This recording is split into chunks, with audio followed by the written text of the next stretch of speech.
Wonder how much this thing affects my audio.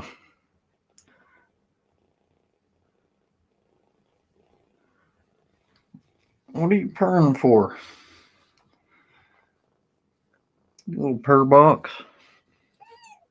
Meow.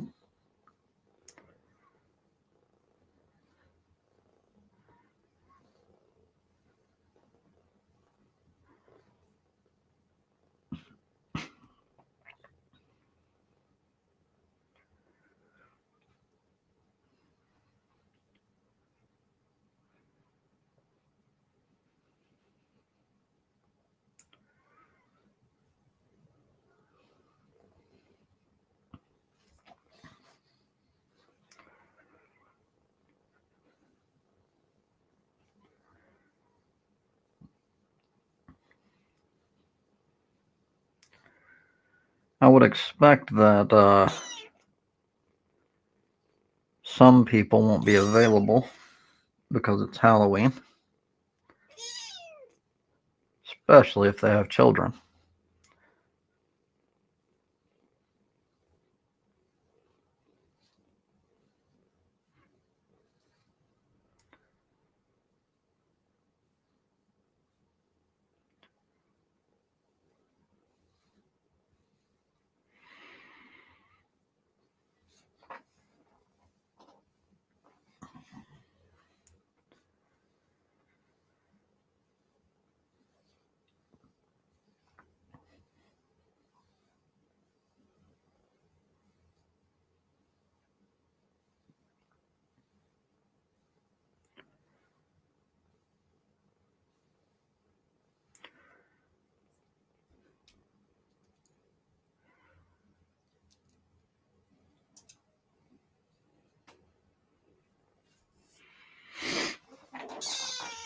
Meow.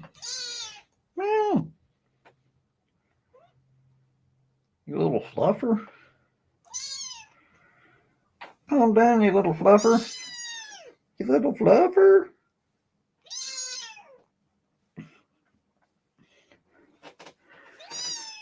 She's more than likely going to try to climb me during this. She likes to perch on my shoulder. Yeah. Yeah. I agree.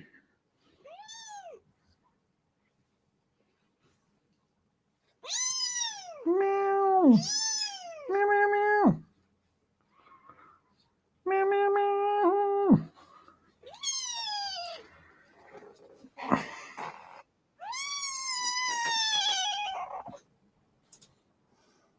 Hello, Odd. G'day, sir. How you going? I like the mask.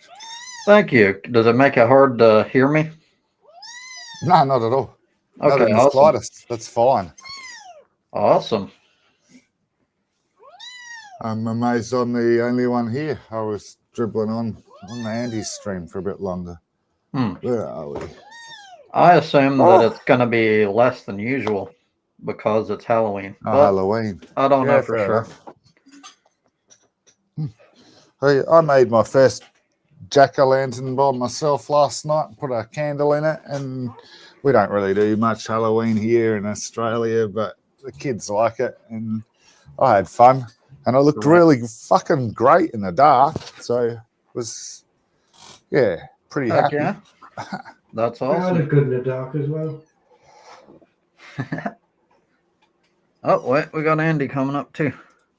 Two of you guys came at once, so I didn't notice one of you. Hey, how you doing? Can't complain. I only just got that mail. I'm sure you're not that bad, brother. Jesus. Good in the dark. I haven't got an icon. Ooh. Settings. Adjust. Can you do that while you're already on? Yeah. I put my standard Trump face on my avatar today.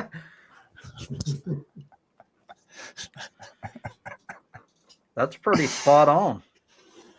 Yeah. I'm gonna use my Space Streams one. It hasn't worked. Oh, Austin's here already asking if you have a stream, Andy. So if you do that, you'll be letting him know about it. Just, Yeah. there you go.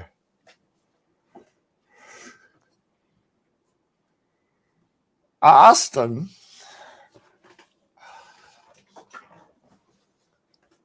Are you guys hiding things from people? what do you mean? Or is it a secret? THC in the candy for kids? No, we don't do that here.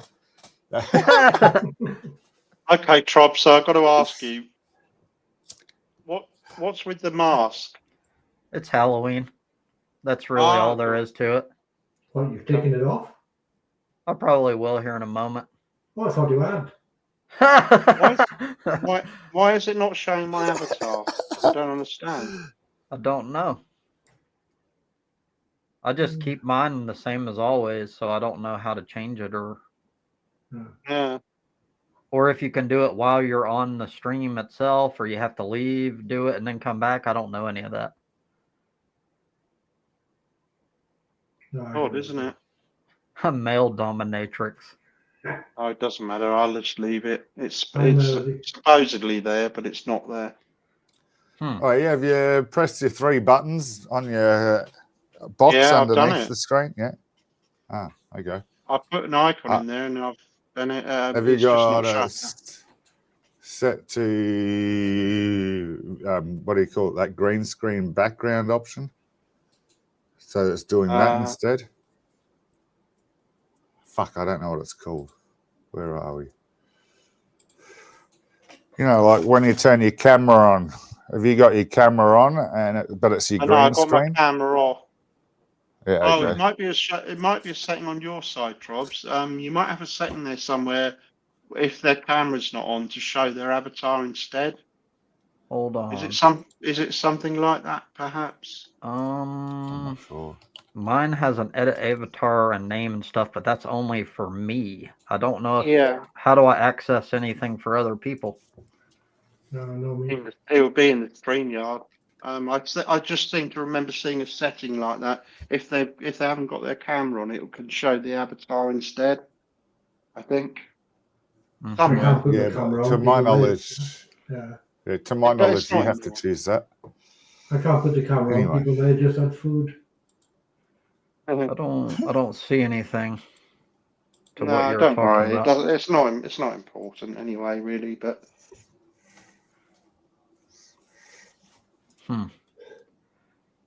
We'll figure it out eventually. so But I wonder what was with the mask. But it's just because of Halloween. Yeah, I suppose. yeah, that's it. But did you buy that especially, or did you just happen to have that already? That's my question. I've had it for a few years. I originally bought it for Halloween. I'm not the type of person to buy new stuff every year. That's a waste of me. I generally reuse it. Plus, it's made for like airsoft stuff. That's really all. I do seem to remember seeing it before a long time ago. Yeah. Where have you run away to, Austin? What are you doing? You jumping up on panel, or are you just lurking? Is Austin Gucci? Am I wrong in thinking that? I don't think To my so. knowledge, he is. Is Really? he? Is it I know I what Gucci? thought he was. I know what he said he was. Yeah. I can't keep track of people that change their names a lot, so I don't know. But I didn't think it was. Maybe I'm wrong. I didn't. Oh, maybe Maybe I'm wrong. Melody is off now. Ramp up, and then we Cool. can tell. Oh, did your hair It doesn't slip to the overly back? faze me. Yeah. Hard to see in this thing. Oh, It's it's a cat. fogged up. The only thing that makes me think it's not Oddie is because I can see Austin and I've got Gucci blocked on all his accounts. So I wouldn't be able to see him, I don't think. If it was Gucci. Yeah, I think Austin is an original name. I don't think it's like I don't think he changes his name or anything. I think that's just Austin. Yeah. Oh, good. Don't overly care. And the reason I said run away is because you made a text appearance last week and then we never saw you. So don't take it as a fucking insult, but it seemed to be a routine. That's all. And Melody's saying what I've got in my head, tons of soccer accounts. So fuck, if I'm wrong on a odd occasion, I apologise, but it makes a little difference to me, really, because I really don't know. just to More socks just than to another handle. Hmm. Yeah. Don't you have the option, like before you join, to adjust your avatar? No idea. I thought you You did. can do it whilst you've joined. Yeah, You I can did do it it while I now. was Oh. Yeah. The 3 dots on your name by the green dots where your mic I've got dots the are. avatar. I've got my avatar set, but I think it's a setting in Streamyard. Like I said, there's an option in there somewhere which says something like, if they've got their camera turned off, show an avatar instead. Show their avatar instead. I think it's an option. If that's the case, then how come it's not affecting Odd? Yeah, isn't that is that to do with his camera? Has he got his camera on, perhaps? No, his camera is completely off. It's only showing his avatar. Yeah, don't know. That's my camera. Dude, you didn't have to pull your deck out. Fuck. Hello, been- Spark. We've been looking at pictures of flies and stuff with his microscope on the screen, on my screen. How can you look at the pictures under the microscope while on stream? He can put his camera on. Oh, I'll show you. Let me him a show moment. you. Yeah. Yeah, I'm curious. Well, a microscope, I think, haven't you? You can, or I used to be able to hook it up so I could be like this and then have it coming out of my mobile phone camera. So I had mobility that way as well. But So it's digital and you can like share the screen from the microscope? this is a USB I'll stick to the. microscopic camera, and I'll just put it as my normal camera. So yeah, that's all I do. got you. I don't have to fly anymore, though. I threw it in the bin. Oh, you did. That's right. Yeah. And the USB port's in the darkest fucking spot in my room. And they're stabbing the cable for 5 minutes.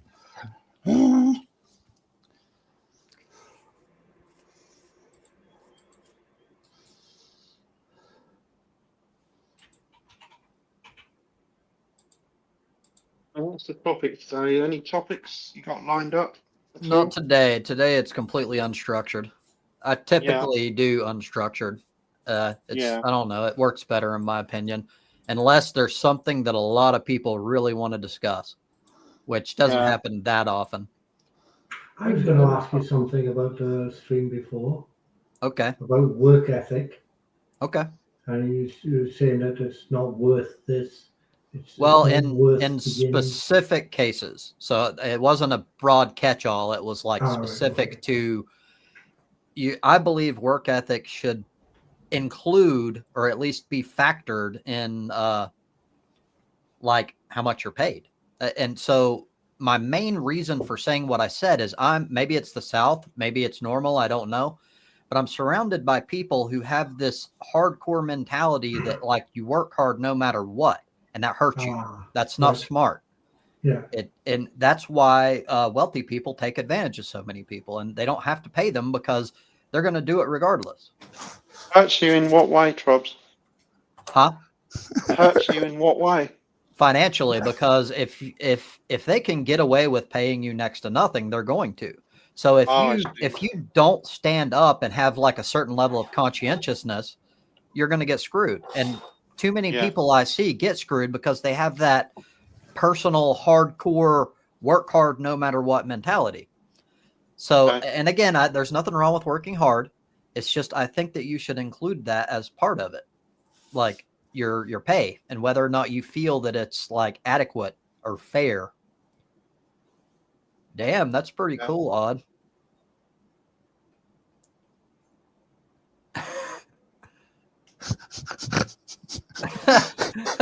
So, hold on.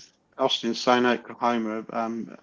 Melody's in, or she was anyway, in Arkansas. I don't know. I assume she still is. Yeah, Gucci does have tons of soft accounts. You're absolutely right. Yeah. I don't Gucci's know. got more. Gucci's got more socks than a millipede. Yeah, that's right. She is Arkansas. Yeah, I thought she was. Unless she's moved. Arkansas. Arkansas, they call it, Andy. It's not that big of a deal. Oh, am I wrong? I thought it was Arkansas as well. It's pronounced I did the way Arkansas, but Arkansas. it's not that big of a deal. Like, I was just joking. I had no idea what Arkansas was. It's just Arkansas. Yeah. The Americans, Andy, don't worry about it. Move on. Yeah. Yeah. To be fair, we're worse for it. We're like, we don't know anything. Hell, we can't even damn pronounce our own cities and shit. But we're really bad. You've got some strange frigging names for places. I know that. Yeah. I suppose we have, and Australia has. Well, yeah, it's just what you're used to. So anything that's outside of your typical norm of what the person is accustomed to is going to sound foreign to them. Like most of the names that are like Middle Eastern or whatever, like to me is like, what the fuck? What are we looking at here, Rod? Is this bud by any chance? No way. That right there is lettuce. Electric lettuce. Electric lettuce. How the hell can you tell? Oh, can't you see the static? Are you serious? Yeah, a lot of places have got, a lot of places got weird names. I think the best place names in the world is in Australia, which is absolutely wonderful. Further away. I don't know most of them. I don't have anything to really go by. Boomba Boomba and all them places. So I've heard that particular strand of lettuce and every derivation thereof was created by Satan himself. Is that true? Of course. Because we all know Satan exists. He's the only one that does. Fucking Jesus. Oh, I see. It's Satan's lettuce. Copy that. Looking at that briefly, you could assume actually that was a piece of bud. That's what it looks like, kind of. I had no idea it was lettuce. It doesn't even look like. Looks like a Caesar salad to me. Jesus. So I don't know about the parameters for this sort of thing. Is there any kind of like issues in terms of YouTube? No, I don't think so. Then It shouldn't affect you at all. Then it's fine. Yeah, it's bud. I don't believe so. No. It's bud. The only reason I did that is because I wasn't sure whether or not there was any sort of legal repercussions. Yeah, no, I'm not going to do anything that'll get you banned. Yeah, if it was pornographic material, they might not like it. It's no music, right? It's just images. I don't think that'll make any difference. That's good. If they do, worst case, we'll say we'll clip it from your video for you, and you can select yes, and it won't actually even affect your video, really. Like if they just clip that bit out, right? Well, it wouldn't be that big of a deal to me anyway. I wouldn't care that much. Only to learn in the future. Like if it happens, then I know. Like, hey, we got to watch for that. Yeah, they never have for me in the past. Not that I do it that often, but so you're a big pot smoker, Roddy. Austin saying. It wasn't pot. It turned out it was lettuce. Yeah. Jesus, pay attention, Austin. I thought it was pot as well. It looked like a lump of bud. It's satanic pot. Of some people. Satanic. Yeah, how can you believe in Satan if you don't believe in God? Well, it's possible. You're not. It's not mutually exclusive. Because Satan's real. Jesus Christ. So blasphemy. Like, I'm personally obviously joking, but it is entirely possible to believe in Satan but not believe in like a specific God. Like you could think that like Satan is God, and well, that's getting semantic, but like some people do. Yes. So I guess in a way you are still believing in God. It's just not the same God. Isn't So- Aaron Ra a Satanist? He's a Satanist in the sense he mainly uses it as like satire, and that's what most Satanists are. Like actual Satanists, mainly they don't even believe in Satan. They just it's kind of like the opposite of Christianity. They don't believe in like abstaining from everything. They believe in indulgence, although they do have some limitations. Like I particularly like that don't treat animals as if they're lesser because they're actually superior to humans. I like that, but I don't agree with most of them. But if you look at it, I think I'm not sure if it was Audi or somebody else agreed. If you look back as far as Luca is concerned in science, everything comes from a common ancestor anyway. So Yeah, we're all related. What? Everything that's living is related. Right. That's from that. Even plant. I think it's a Even plant. universal That's true. Common ancestor. There you go, Luca. Yeah. So everything deserves a bit of respect, even if you do kill it and eat it. I believe so, but I mean that I agree with your argument, but some people would simply say I disagree with that because it is sort of subjective. Like, It isn't, though, is it? well, part of it is objective, and that is that we all come from a common. I mean, even plants, you can trace it back to the same deal. Yeah. That part is objective. What is subjective is therefore we should treat them with respect. That's the problem, and I agree with you, of course, but not everyone will. And I think a lot of people know like that it's wrong, but they just shrug it off and use like mental gymnastics to get away with it because they're just to live their life people. and carry on as they are. Yep. Here you go. I'll admit my cognitive dissonance to you on camera. I fucking support what you say 100%. Mm-hmm. But I still like that salty, good, meaty so goodness. I'm trying to reduce to 250 grams a week, which is the Australian standard. But it's more likely 500. So I do a good steak. I'll probably get one later. Right. Well, I appreciate that far more than people that use mental gymnastics to escape it all when they know that what they're doing is wrong. So I was exactly reducing the suffering. Yes, and that's important. But like I was exactly the same. So it's not like I don't understand because it all started with the admission that I can't keep my moral convictions in order and be a meat eater. I just can't. So like after that, I'm like, okay, this is wrong. And I really respect what vegans do, but I love meat. And I even told myself I have to, especially beef. I can't give up beef. That's how it started. And then over time, I watched videos and sort of, you might think that that's like, what do you hate yourself or something? But to me, it's about like it was specifically Earthling Ed. If you look him up on YouTube, he is like the best vegan debater, in my opinion. And I watched a whole lot of debates, and he basically, after like watching one after another, it kind of evaporated my, how do I put it? My mental gymnastics. I couldn't do it anymore because logically every single thing that I used had been defeated logically, which meant I can't lie anymore. So it's like, why the fuck am I still doing it? And the answer, the honest answer, and this is the answer for most honest people, is taste. You like it. That's it. It's not for health. It's not for, you can't survive without it. It's just because you like the taste. Yeah, you have to lie or be a hypocrite.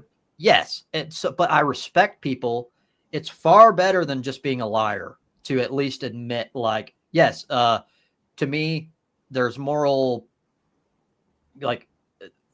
issues with what I do, but I'm going to continue whatever. That's far better than just being like, it's perfectly acceptable. There's nothing wrong with it, because I don't think many people believe that.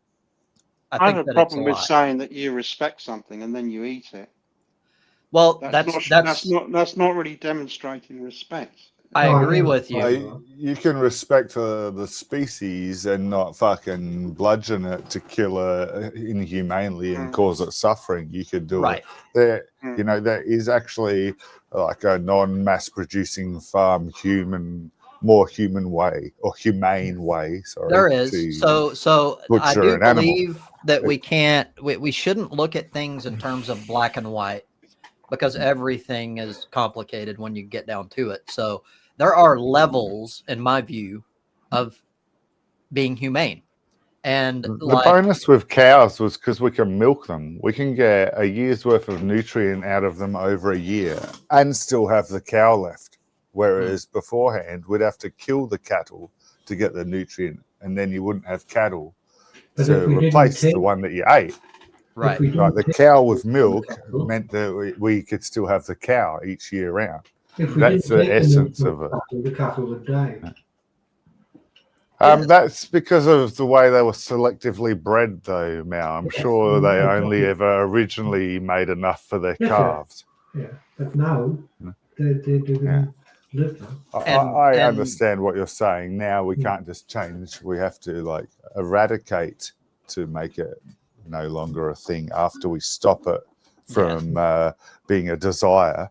The desire is the first problem. Yep. Reduce that's that, and then you got to reduce the quantity, and the quantity will be eradication. Well, Yep. not so like that. They'll just be I wonder eaten, if but you know what I mean. Not taste nice would work. I'm I trying Well, to I love that think salty it would. goodness. I think it would, because I think that's the primary thing that keeps people coming back is We could taste. do that. We could We Have make you had the we vegetable could, but like, patties and stuff? Have but you had how? vegetable sausages? They taste Yes, pretty good. they are good. The problem is, I like to make things myself. Processed So, as fuck, but well, that's tastes pretty true. good. There's a belief that veganism is extremely expensive, which is not true, but it's based on truth. It's true in a sense because they're focused on these aftermarket like imitation products, which are expensive, like Beyond Beef. It's designed to be like a burger, but it's plant-based. It's expensive. Mm.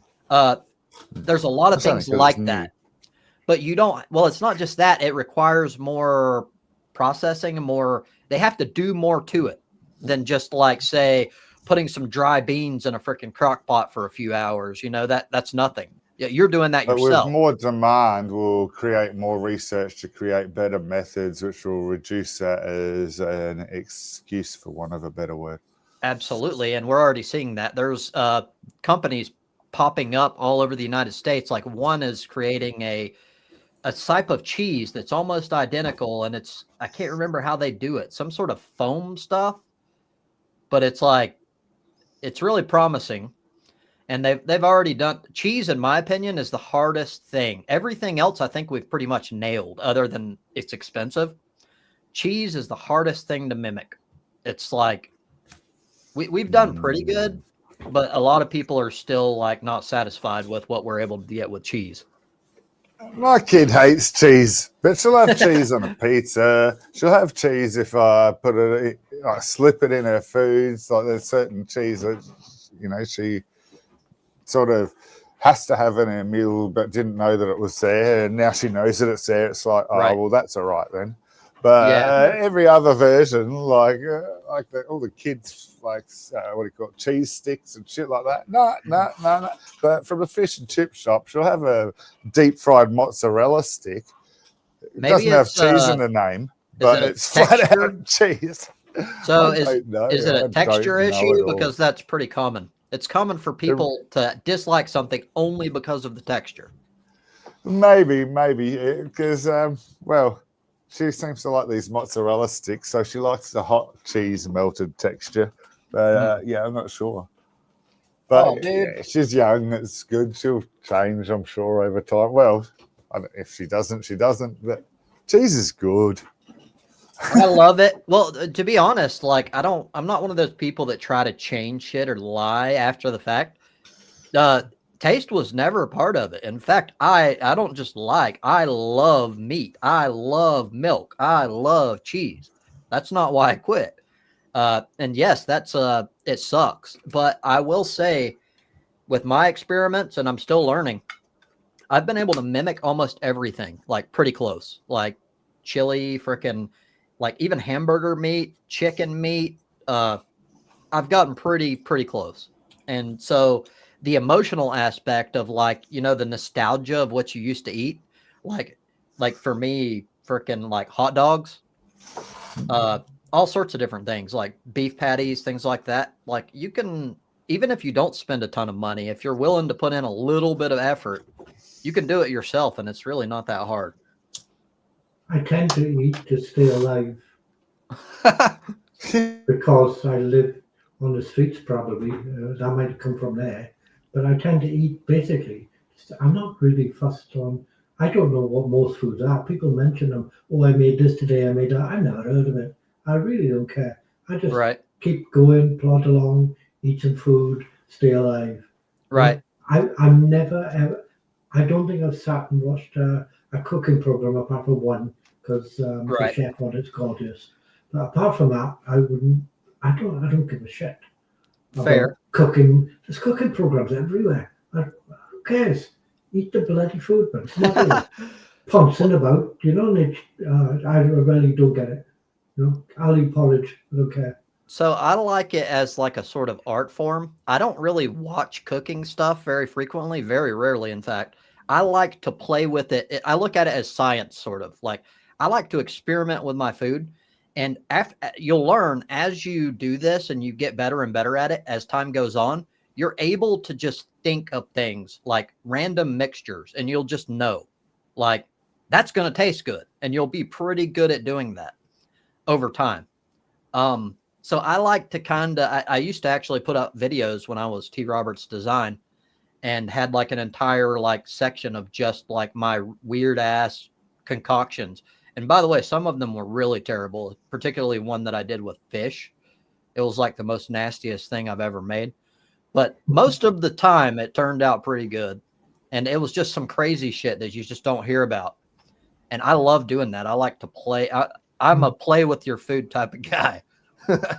So you could do chef stuff for Could if do you what? wanted to. Is that close to being a chef? Oh, sort of. So I mean, I'm not structured like a chef, like specific things that they like. These are the rules that they have, kind of loose rules. I don't have rules. I go by my own particular tastes. I like some things that are considered weird. Like for instance, when I ate meat, I prefer meat to be very well done. In fact, a little black, not burnt, but a little black. Don't give me none of that pink rubbish. Well, it's not just that it's like rare and that it's undone and all that. It's also I like the texture better. It's crispy. I like that. Yeah, and you can cut it without needing a chainsaw. Yeah. That's true.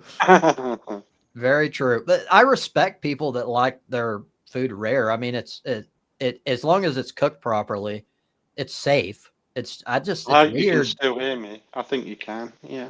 I can hear you. I shared your stream on my channel as well, so it's going out to mine as well. Okay. Mm-hmm. Cool. No, I'm not. I'm a bit. I'll ride round a slug on the path on my bike. I'll open the window to let a fly out, but I'll eat a chicken or a gammon steak. I'm kind of hypocritical. No. I don't know. Like what specifically is the difference and that you're saying is sort of hypocritical? Looking after the animals and not eating them and killing them. So I don't see that as hypocritical, and I see this as part of the problem actually, but there's some truth to it. You are removed from the process. Yeah. Even when I was a meat eater, I would admit I cannot do what butchers do. I couldn't do it. I couldn't bring myself to do it. It's wrong to me. But in the way our entire agricultural process works, at least I think around the world, you're completely cut out of it, and they do all that for you. And by the way, this is a side note. There is a long-standing history of butchers and people that do that sort of work and serious mental illness as a result. It's not so like clear cut, like it's just animals, blah, like it still damages you. But yeah, like basically what I'm saying is like you're kind of out of that. And I admitted before, like that's why I do it. It tastes good and I don't feel like I'm part of it. But if it's not hypocritical, but if you analyze every part of it, you can't really escape that you're part of it because it's supply and demand. if you and people like you didn't buy the product, they wouldn't be killed. And there's some pretty terrible practices. In fact, I think it's generally it's the cheapest method, and that's all they care about. Not to mention, there's usually government subsidies that make meat viable in the first place because it's far more labor intensive. You have to use a ton of resources just to get the meat in the first place, like water, feed, all that good stuff. And so if there wasn't government subsidies for it, it would be prohibitively expensive. 15,000 litres of water is required for 1 kilogram of red meat. Yep. Beef. Wow. It's pretty bad. So taxpayers sort of fund it and make it to where everyone can kind of buy it. It's sort of a weird process. But like, I'm not. Yes, in terms of morality, because I think we've come to a point where even most meat eaters, I think, are at a point where even if they won't admit it, and you can't prove this because it's inside their head, but based on their actions, I truly do believe that most, not all, meat eaters truly do that think on some level what they're doing is wrong, on some level. If they could see it happening, they might change their mind. Yes, but I think they'll eat whatever they're given if you make it easy enough.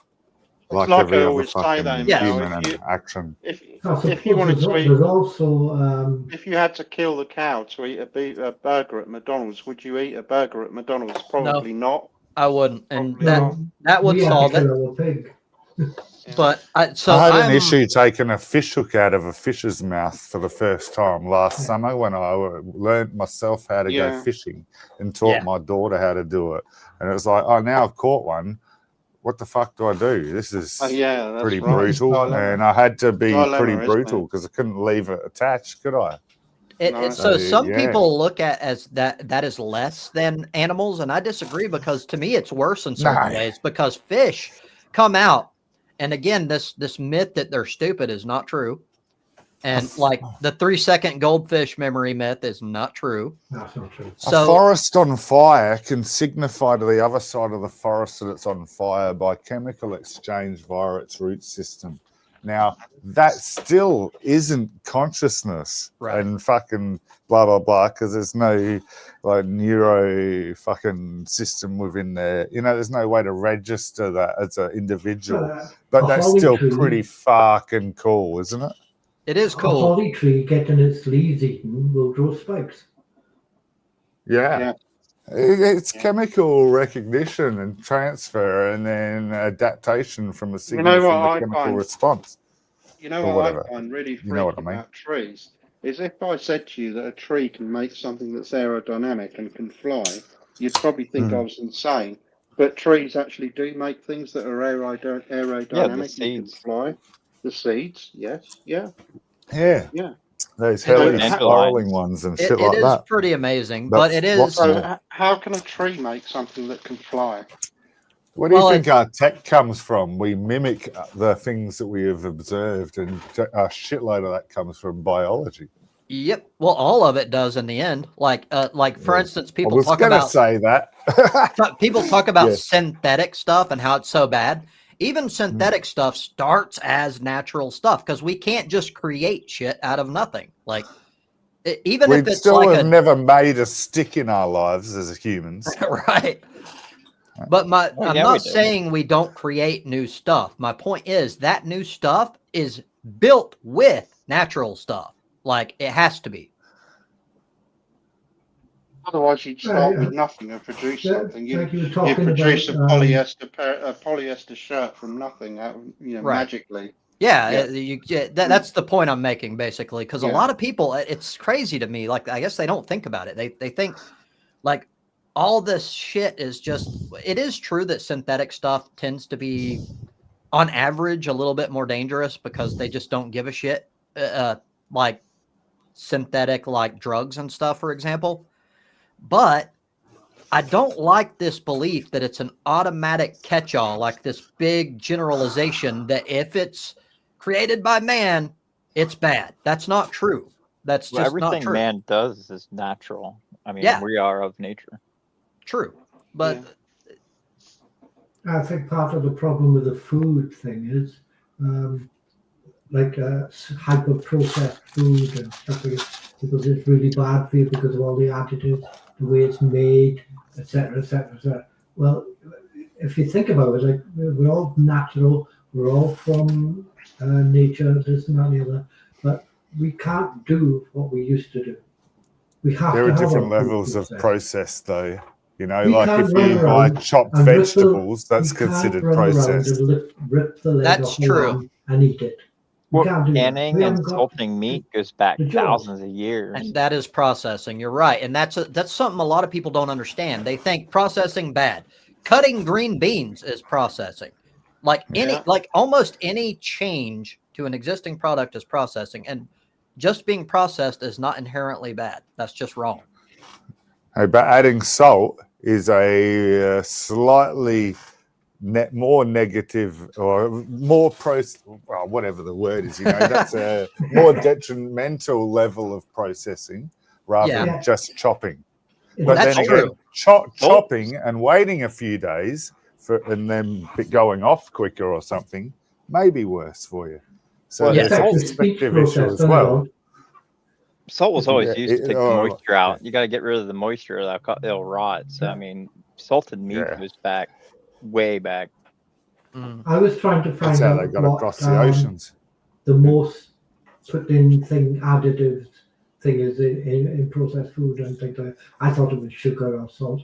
It's actually something like it's palm oil or something like that. It's in just about everything. Well, vinegar is one of the everywhere. oldest preservatives we use. Like Yeah. many things are pickled and used in that. Like And that's a relatively safe one. Vinegar's, I mean, it's actually healthy in certain instances. well, it was But a result of wine going bad. That's how you got vinegar. really? Yeah. I didn't Yeah. know that. So what is vinegar at its like base? It's like fermented. It's wine. It's gone bad. The alcohol's just gone. It's just yeah. Apple So- cider vinegar. So all vinegar is bad wine, like even like balsamic vinegar. Mhm. I use Interesting. apple cider vinegar for my dog. One thing you were saying earlier, Audie, you were saying about you like the meat, the salty goodness of meat. Actually, the only goodness you're probably going to get from meat is protein. But did you know you Mhm. can get as much protein from mushrooms as you can red meat? You can, but generally people aren't gonna like mushrooms. One are usually going to be more expensive, and you're going to have to eat a lot of it. I eat them together. I Mushrooms personally, and steak. Yeah. Together's personally, good. I think Steak the and best mushrooms, the right? best protein source for people that don't want to eat meat is legumes by Lentils. far. By far. Or lentils. They're another. Well, good You, one. lentils you are help that for your digestion. I had my gallbladder out because I had freaking 8 fucking gallstones in the thing. So I had to learn all this dietitian shit. Yeah. And I was doing a lot of arguing back then on chat about it. That's why, yeah, well, I had to learn the amounts that you had to have and all that shit. And the only one Yeah. that fucked me over in the end is you're supposed to have 2 liters of water a day. And that Yeah. ended up, when I did that, I ended up started getting water vacuoles all through my body. And The so hell? they're basically these lumps, and the doctors are going, we don't know what that is. So you're going in for specialist analysis, and then they don't know what it is. So it's like, oh, you have the choice of, do you want to go under and we'll go in and explore to find out what they are? It's like, no, we won't do that. And I just waited longer, and then I thought, fuck this, and started drinking normally again, and they all disappeared. Interesting. So, Overhydration. yeah, I Your body evolved to be running on less water, so therefore, when you overdid it, it became toxic. Yeah, Wasn't but the it, overdoing it was what the Australian standard is. Right. Well, Well, And what so I would that's what. it goes off your BMI though. Yeah. that's true, and a lot of it has to do with you personally. It takes time for your body I'm to 90 adapt. kilos, so What- what's that? 180 pound to 200 pound. Well, what So I would on have average done is all I'm is getting at. personally, I think what would have worked better is if you had built up in moderation. Like for one, I think, in my personal opinion, I'm not a doctor or a dietitian or anything. I think water, the high end gets pushed too much, like insane amounts of water a day, and like after a certain point, you're doing nothing. You're just pissing it all out. Like Yeah, it you're is pissing true every that 10 water is important. So I don't want to like get my opinion straw manned here. I just believe that it gets like the minimum is a lot. Like it's beyond necessary. In my opinion. I do like 2 or 3 glasses. It's like as soon as I feel like a cramp in my leg or something like that, go get a glass of water. Boom, Yeah. fine. Yeah, I'm and generally also healthy these days. you do need more water if you're more active, like obviously. So Oh, you yeah, should hot take days. that into a consideration. The hot days, I'll drink it like it's going out of style and not even piss once. Yep. If I am not hydrated the correct amount, either way I have issues. But the way that I notice is digestion becomes harder. Like not straining, but you're putting a little bit more effort into expelling Yes. on the toilet type shit. That's because true. there's less water there helping make it easier. That's part of it, but also, and this is another plus for vegans, and I'm not just trying to be like, yeah, vegans, but like This is why I know that being vegans helps so much, because Well, if what- you eat that diet, it's so much easier to go that's through. true. So there's the water aspect, and then there's what is it called that makes you Fiber. Fiber is like it's awesome. And it also affects gut microbiome, not just like pooping easier. Yep. Well, yogurt helps with that a lot. That's true. You want 25 grams a day as the Australian standard, and you get about 2.5 to 3 grams from each standard serve of fruit or veg. Mhm. And so that's roughly a half to 2/3 your daily amount. And then I don't know where exactly you get the rest, but you still got to have like your carbohydrates and your legumes, like your nuts and your pasta to go with your fruit and veg. And you don't do the white meat either then, not fish or chicken. I just We click. get Yeah, so a little you're crazy. full blind. People have gone back thousands of years living off like just bread and broth. I mean, they didn't have these overly complex diets, and they lived perfectly fine. I mean, Yep. yeah, they had scurvy. They didn't live long, though, did they? That was vaccines. Most people they lived long if they made it through childhood. Childhood was the major killer of people. Yeah. They used to say get your iron from red meats too, but that's sort of a fallacy. You want to eat your green vegetables. So it is leafy true. vegetables. It is true that you can get more iron on average from meat. And by the way, there's also another semi-valid argument. The problem is it gets exaggerated. So the notion that you get complete protein, and what that means is all amino acids in one sitting through meat. An egg. That is true. Absolutely true. What the lie is, they act as if you have to get all amino acids in every single meal. That's not true. If you like mix up you use grains and lentils and different protein sources, it's not that hard to get all of your amino acids. You're just not going to get them all at once in the same meal. An egg will do the same, but you don't eat eggs either, do you? No. I eat one a day. And there's nothing wrong with it health-wise. I just think that it's a moral quandary deal. That's me personally, but like and we've selectively bred them, and it surely should be painful for them to be pumping out a thing that should be taking them a month to fucking build, but we're making them do it every day. We domesticated chickens for cockfighting. That's how chickens became domesticated, and then eggs came later. Yes, but after we changed breeding styles to breed them specifically for domestication, we really harmed them. For one, their bones are extremely brittle. They're not designed like naturally to pump out eggs like crazy. So it depletes their nutrients like crazy. And there's several different things. I don't know all of it off the top of my head. But yeah, there's a lot of issues in my opinion. And you could get free-range eggs, Straubs, and then there's no moral quandary there. I mean, yes, there is, because even free-range eggs. So it depends on how hardcore you are. This factor that I brought up because of the one we're just talking about. We've turned them into monthly egg layers into daily egg layers. Yeah, so there's a lot of factors kidney disease included. or liver disease. So breeding. So even if it's like the lowest amount of like eggs taken or whatever, you're still essentially being like humans are superior in the sense that you're like, hey, you laid this egg and it's mine. And so the reason why I bring that up is because it's been shown that hens will eat their own eggs in many instances to recuperate nutrients that they lost during the process. So we got 3 chickens here, and 2 of them don't lay anymore. I think the 3rd one does, but it's small, so they're really small eggs.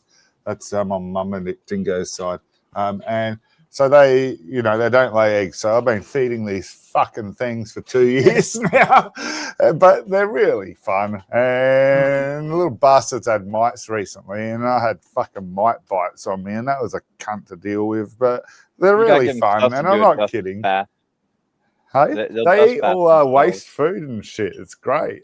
Yeah, I grew up. My dad had like 40, 50 chickens. We like chickens. They will eat each other. Damn. I haven't seen them eat their eggs, but my mum used to break up eggshells and feed them back to her chickens. Apparently makes the chicken eggs go shiny or glossy. Get clamshells. You feed them clamshells, crushed clamshells, and it gives them the missing nutrients. Yeah, cool. You guys are really making me want meat. So I'm I'm waiting a year, but I really want to hunt now. And I know that makes a lot of people go, well, yes, a lot of people go, dude, that's fake. You're not a vegan. That's not true. All vegan. Can you whack a camera on your gun?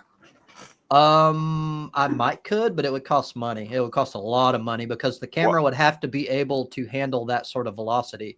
And I don't like you can't use ARs for hunting. There's standards of what guns you can use and what seasons. It depends on your state. I know all of the state laws. I have no restrictions.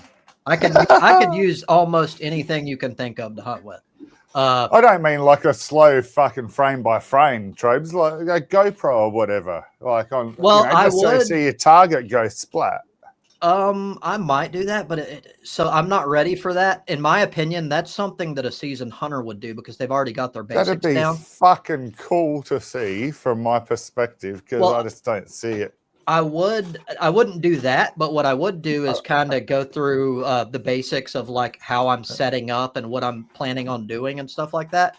But I'm not going to get a shot probably of me actually taking a shot. That requires too much setup, and I'm not an expert. It's going to take some luck for me to even encounter a deer, for example. So a GoPro on your AR and then just go next Halloween popping off pumpkins.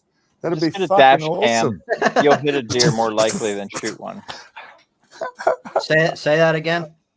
Just get a dash cam. You're more likely to hit one with your car than shoot one. That is dash true. cams are really cool. I had one for a while. Got some really good footage, but it died pretty quick. It was like I didn't get it from Temu, but some cheap version. But yeah, got to get another one. They're excellent. Bit of moose that might hit your back. I've eaten a lot of cool. here. You need a pretty. I don't understand the hunting thing at all. So for me, it's not about just like I like it and I think it's challenging. It's a sport, all of that. To me, it's just one. I can still eat meat and retain my morals because it doesn't break my particular moral structure.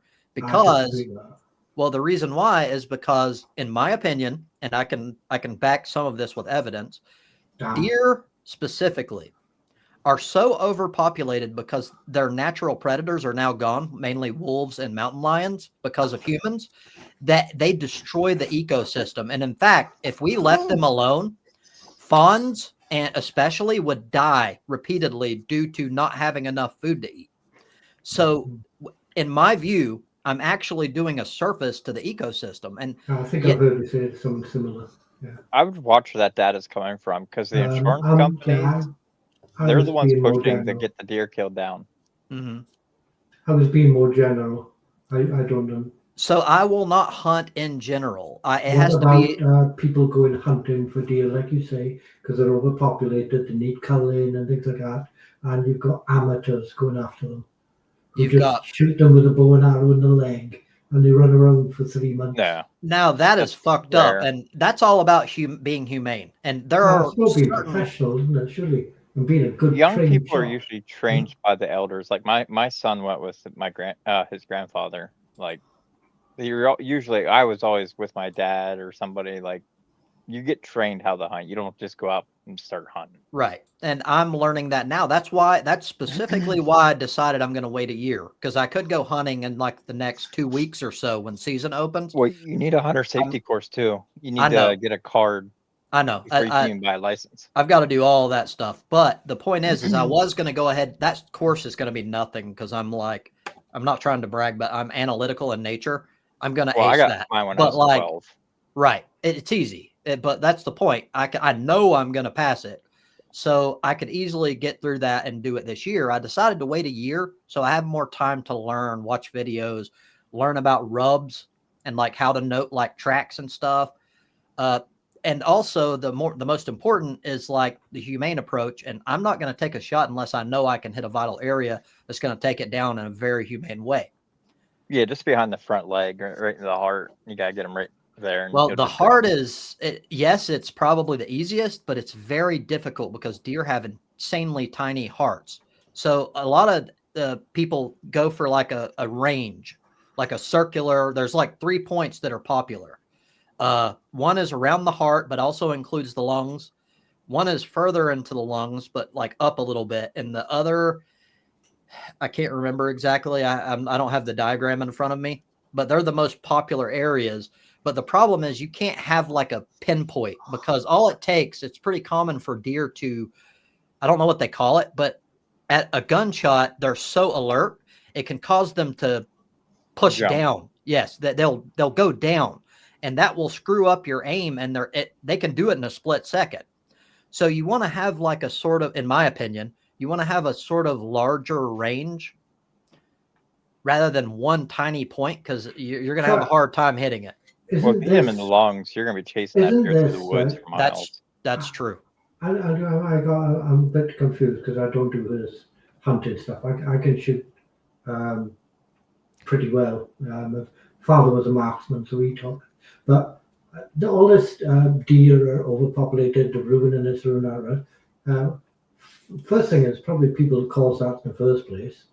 Yes, that's true. Shooting the deer. That is true. The second thing is, given that it's a moral thing and all the rest of it, there are 8 billion people on the planet wrecking the place. Why don't we shoot some of them? I agree with you completely, but not for a food source. We have firing squads. No, I don't fancy a lump of trumps. No, I don't. You know what I mean? I just don't. Lots of dementia. So I will agree, and I've said this myself, that the reason why deer are overpopulated is not their fault. It's our fault because we screwed up the territory and killed wolves and mountain lions in my region. And that is our fault. But my point and why I do this is because we can't like have like a moral argument after the fact. What's done is done. Yes, I think that people suck, but like it's already over. And now we have an overpopulation problem and we have to do something to curb it. Otherwise, deer are, one, they're suffering tremendously. And two, the entire ecosystem is collapsing as a result. They tried that with elephants, I think. I'm not sure, a few years back, the elephants were getting overpopulated and like elephants can eat quite a lot. And they wrecked the place and stuff. Right. And they were culling, I think it was elephants they were culling, and it was making things worse. Why? I can't remember. I also can't remember. It was a few years ago now. But what they did was they left them alone in the end, and they killed themselves because, as you said, the cows were being born malnourished, etc., and they killed themselves back to where they should be. So I get that, but if you want to do the long-term fix without harming animals, in my opinion, you're causing more suffering because they're going to die by literally starving to death, and that is far less humane than a gunshot, in my opinion. That's my argument, and you can feel free to disagree, but that's how I feel about it. But no, I don't understand hunting as well as you do. We don't do things like that here much. You know, Okay. we You don't really push have people deer. with horses. Well, so that part of it is like a different location is going to change a lot of different things. Here, and where I live specifically, there are a ton of deer, and as Gadwin gave me more information on, wild boars are a big problem, and they are destroying the ecosystem all throughout the South. I've seen So those, yeah. that's another problem, and I think those are also on the ethical list from my perspective. But like to me, the meat, yes, I love meat, but that's not the primary. It allows me to eat meat, but I don't have to bend anything, in my opinion, because I'm doing something that's only helping the environment. Of course, you could argue that that's not the case if like I start doing it and I like suck ass and like I'm shooting them in the freaking lungs and they're running off and freaking bleeding out. Like that's probably worse than them starving to death. So it really depends on a lot of factors. But I agree. I don't understand it. What caliber is It's- your AR, Trobs? Is it It's- 762, I suppose? no, and it would be better if it was. So this is part of the Yeah. problem. I have a 5.56, which is generally not considered a deer hunting caliber. But Yeah. to help mitigate that, I have specific rounds called Federal Fusion, which have bullets that literally stay intact and they're soft points so that they kind of, Mushroom. yes, they mushroom. They're specifically designed for hunting medium-sized game. Now Can you that's, not add more rubber bands to the thing? what do you mean? I'm kidding. I'm kidding. Sorry. I don't get it. That's my like a level rubber of gun band gun. usage over here, brother. Like, I don't understand any of it. Like, is it even like a common thing for people to put rubber bands on their gun? No, he's No, talking he's about no, rubber no, band no. guns to make it He's stronger. I'm Aussie. We don't have guns. That's our Oh, level of guns. okay, I Rubber get it. band I get it. guns. That makes Aussies sense. have guns. I watched a guy down in Australia shooting rats, and then he was shooting foxes too with his 308. Like you have 308? Farmers and stuff. Holy will shit, have dude. them. Yeah, farmers will have them. It's But some yeah, sort I'm of from a capital duality. city, dude. So yeah, I don't come I'm across them much. surprised with your level of gun control that anyone can have a 308. A 308 is an extremely powerful round. That's a popular sniper round. the blackout. They're not. Oh, That's wow, also okay. a good one. And 300 blackout is good for me because it can be, you can keep the same barrel with 5.56 and use the same It'll probably magazine. be up north. Yeah. Up north, they got like wild boar infestation. So I'm assuming You that's don't why need some you of don't need a that. 308 for a wild boar, in my opinion. You can 5.56 is perfectly acceptable I for like that. 22 250. Well, that's probably about the most powerful thing that they'd be using. You know, You're right, Yeah, I right. can't think of anything else. That's all. We don't have anything. We got other things you'd want to shoot, but not. Right. Yeah. We used to go to my friend's house. He had Like a 22. I saw the size of a bear paw the other day compared to a human head. That is fucking massive. That I had is no idea. so bears That's are the creepy. biggest thing for me that has made me, everything else I don't care, ticks a little bit, but bears are the one thing that have been like, I really need to focus on how to deal with them in my region. Now I don't have grizzly You'll never bears. see wow. one, Trobs. You'll never see a Probably, black bear. probably not. And they are They're far so more skittish. tame. Yeah, that's true. Black bears are. So I'm lucky that I have black bears instead of grizzly bears, which are far more dangerous. And then you have freaking polar bears, which are the king of the pack. Those people, those fuck you up. And there's no body Well, left. you have black bears, brown bears, grizzly bears, and then polar bears. The grizzlies Right. and polar bears are all up in Alaska, and the brown bears they're out west and like by the Rocky Mountains, and then the black bears are here on the East Coast. Black Polar- bears are like the size of a dog. So I Polar thought, bears are Oh, big the dog. only one. Sorry. I- These I- same people mentioning fucking spiders and snakes to me come from a country with these fucking huge bears in and cougars and fucking. You don't see it's any of them. insane, man. but they're very pretty Yeah. rare. skittish. They're It's pretty like You rare. won't see a Same guy, bobcat, sorry, you won't see a same. mountain lion. So I would Let's not be a go in. I hunter. won't see a redback. I won't see a snake even. Really, it's unless I go in their territory. Yeah, Yeah. but When like, you've done if I lived in Australia, there wouldn't be no hunting. I would just burn down the whole fucking island. Like, just burn it all. It's quite large, man. You don't I'm buy kidding. a gun That's out there, the you buy moon planes on out It's the there. already earth. burning. It's I'm already just has kidding. waves. Exactly, guys. It's happened naturally. That's gonna take more than a gallon of petrol to do that. That is true. I don't know. They have wildfires that like get out of control. Well, it's There used to limit be a like natural 120. occurrence. We have seeds that only germinate unless they've been through bushfires. That's how regular fires happen down here. But now they're just happening like 1,000 times the rate. So that's the issue. There are birds that use them, aren't they? There's some sort of a Yeah. hawk that picks up burning sticks and it'll Yeah, throw it right. into the bush to set fire to the bush to chase the animals out. Mm-hmm. Yeah. Birds Clever. tend to be very Clever. smart. You know what I've been wondering? Is there, because I think, so I started with like being into like Melody, I think you're echoing again. She always leaves the other tab open every time. It's not the end of the I world, had but a question, Trump, about the shooting. I am again? As well. Hi, Go ahead. Melody. If you're shooting the deer because they're overpopulated, this and the other, blah blah, but really, you can't feel good about shooting the deer, no. killing it. Is there some sort of weird duality going on there? So I'm not feeling good about it. So in my view, good and bad are sort of irrelevant. Like to me, and this is most of my moral views, by the way. I believe that utilitarianism is the closest thing you can get to objective morals because it can be measured. Okay. And that's sort of what I'm using here. It has nothing. It's morality in the sense that you are at least helping to alleviate a particular problem that causes even more suffering. So you have to do something bad in order to prevent something worse. That's sort of how I look at it. It's still it's a subjective bit to your like- mind, though. You're right. So, okay. Even with utilitarianism, you're going to go back to subjective, and I agree with that. So if you agree with the I hate to. criteria, Sorry. I know No, it you're wasn't your fine, topic. you're fine, and it's a valid thing to bring up. And it's actually a good idea to talk about it so people don't misunderstand. So in the end, it's going to be subjective. But if the people that in question agree with the criteria that you're measuring, then it's objective. Well, the measurement is objective. Whether or not it's moral or immoral is not. Yeah.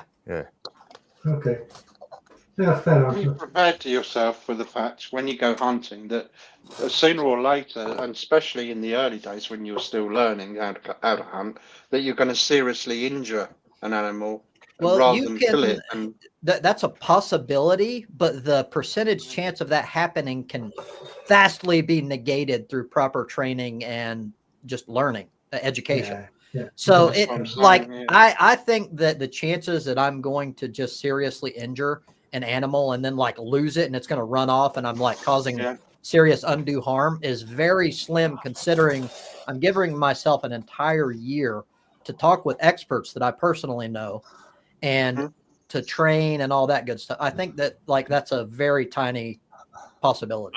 I think they just Yeah. need to watch Old Yeller, and that would change their mind. Kind of how, like, that's how you look at it, kind of in a way. Like Mhm. he's rabid, he's going to harm somebody and affect them with rabies, and then they're going to die. So you have Yeah. to put the dog down to prevent Sort of. It's a bit like getting rid of all the sick people to stop anti-intellectualism. Uh-huh. Just shoot a few of them. So I think this is one problem as well. Sometimes people their intent isn't the same as what they claim. And you could even say that about me.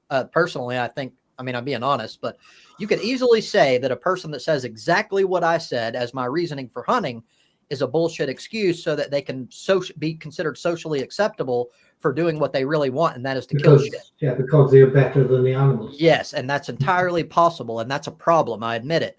But at that point, we're just getting into like, is that person really a good person?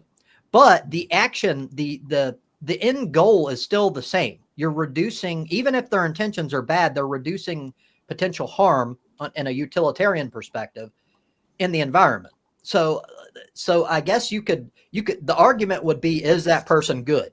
And that's a fine argument to have. But whether or not that their action was good or bad, I think is not that questionable, because again, it's in my opinion, at least, it's fixing a problem, or both are bad. So let's get that out of the way. Killing an animal is bad. But I think that the overpopulation issue is worse, which means you're choosing the lesser evil You It'll have have to. to be on an individual basis, doesn't it? Yes. Situational. Yes, You can't absolutely. say that generally. Is the Otherwise- overpopulation argument genuine though, or are people just saying that Absolutely. because So they're using it as an excuse to hunt? there's a ton of data on this. So on whitetail deer, especially, and wild hogs in my region. I can only talk about my region because I haven't really investigated other places, but there is an overpopulation problem for those two, and I can pull up data for it, like all over the place. So it's accurate. But again, like there's other things that are like valid arguments. I don't know. Well, over here, can y'all hear me here, without me echoing? Yes. Yeah, that's really right. loud. You're okay now, Melody. You're fine. Oh, oh, you can't. You am I echo? You're Okay. not No, but echoing. you're No, pretty you're loud, though. fine. Turn your mic down a little bit. You could turn her down a little bit, Trobes, and while you're there, possibly turn Mal up a little bit in your person's list. Maybe it's this one. My headset is cheap. No, yours is Doesn't fine beat me. now. It's just compared to everybody else, you're slightly. That is true, and that tends to be the case. Let me get to it here. Mike, Yeah, I I've was got to do looking the here, same though. sort of shit on mine. What about How this do- one? Anyway, good to hear from you, Melody. Been a while. Well, so I was gonna contribute to that. So I understand like about animals, and you do have to, you've got to assassinate them, not assassinate, but you have to. Okay, Cull them. so in Africa, they have to cull elephants even just because there is such a high population of them. And it sounds really cruel and horrible just because they're so beautiful. But Yeah. that's what they So I can end get up some having ivory to do. again. Ooh. I just wonder whether hunters use that as an excuse for their hunting, and actually they're after the ivory. That's also a possibility. Piano season again, fellas. No, that's not it. Ivory's It's- illegal it's everywhere. illegal. You can't buy ivory It's anywhere unless illegal. it's old. And But that's Yeah. actually an example of why making things illegal doesn't necessarily change anything. Because if there's still a demand, the change black anything. market fills the void, and But there is okay, a but massive Charles, black demand market. you know what they're anymore. doing now is that they're chopping like a rhinoceros and Boy. elephant. They're just Uh-huh. making them That nubs elephant now, Big so that penis. they can't, which Have is you noticed, horrible because they're and, so Yeah. and beautiful. shark Well, fin. actually, But that's what they're elephants, doing. They're elephants are now growing. being born without tusks. They're Yeah, actually they tuskless grow in elephants. shorter tusks. Really?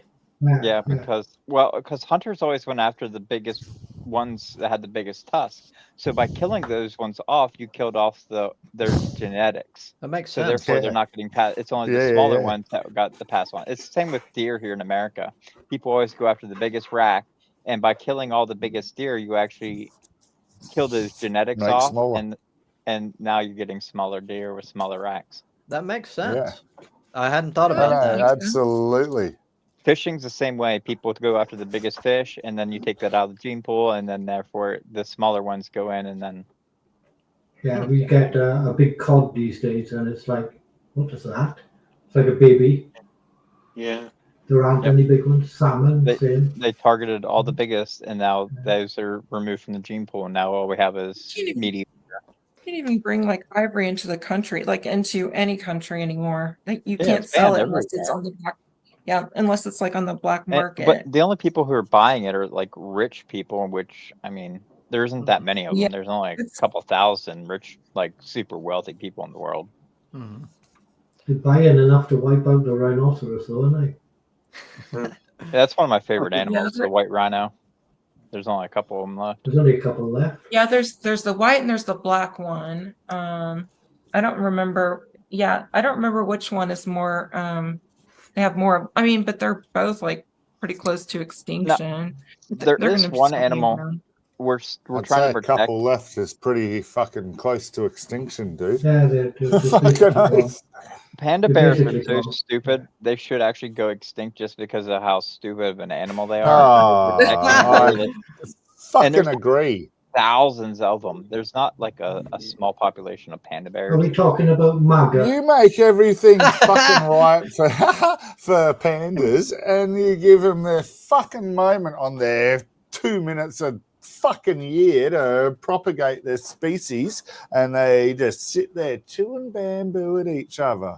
Fucking dumb. Oh, panda. We had fucking Wang Wang and Funi at our fucking Adelaide Zoo for fucking years.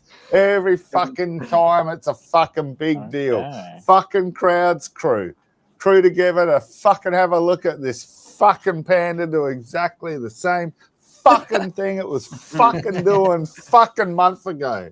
Yeah, no, they took it back in the end. I don't know.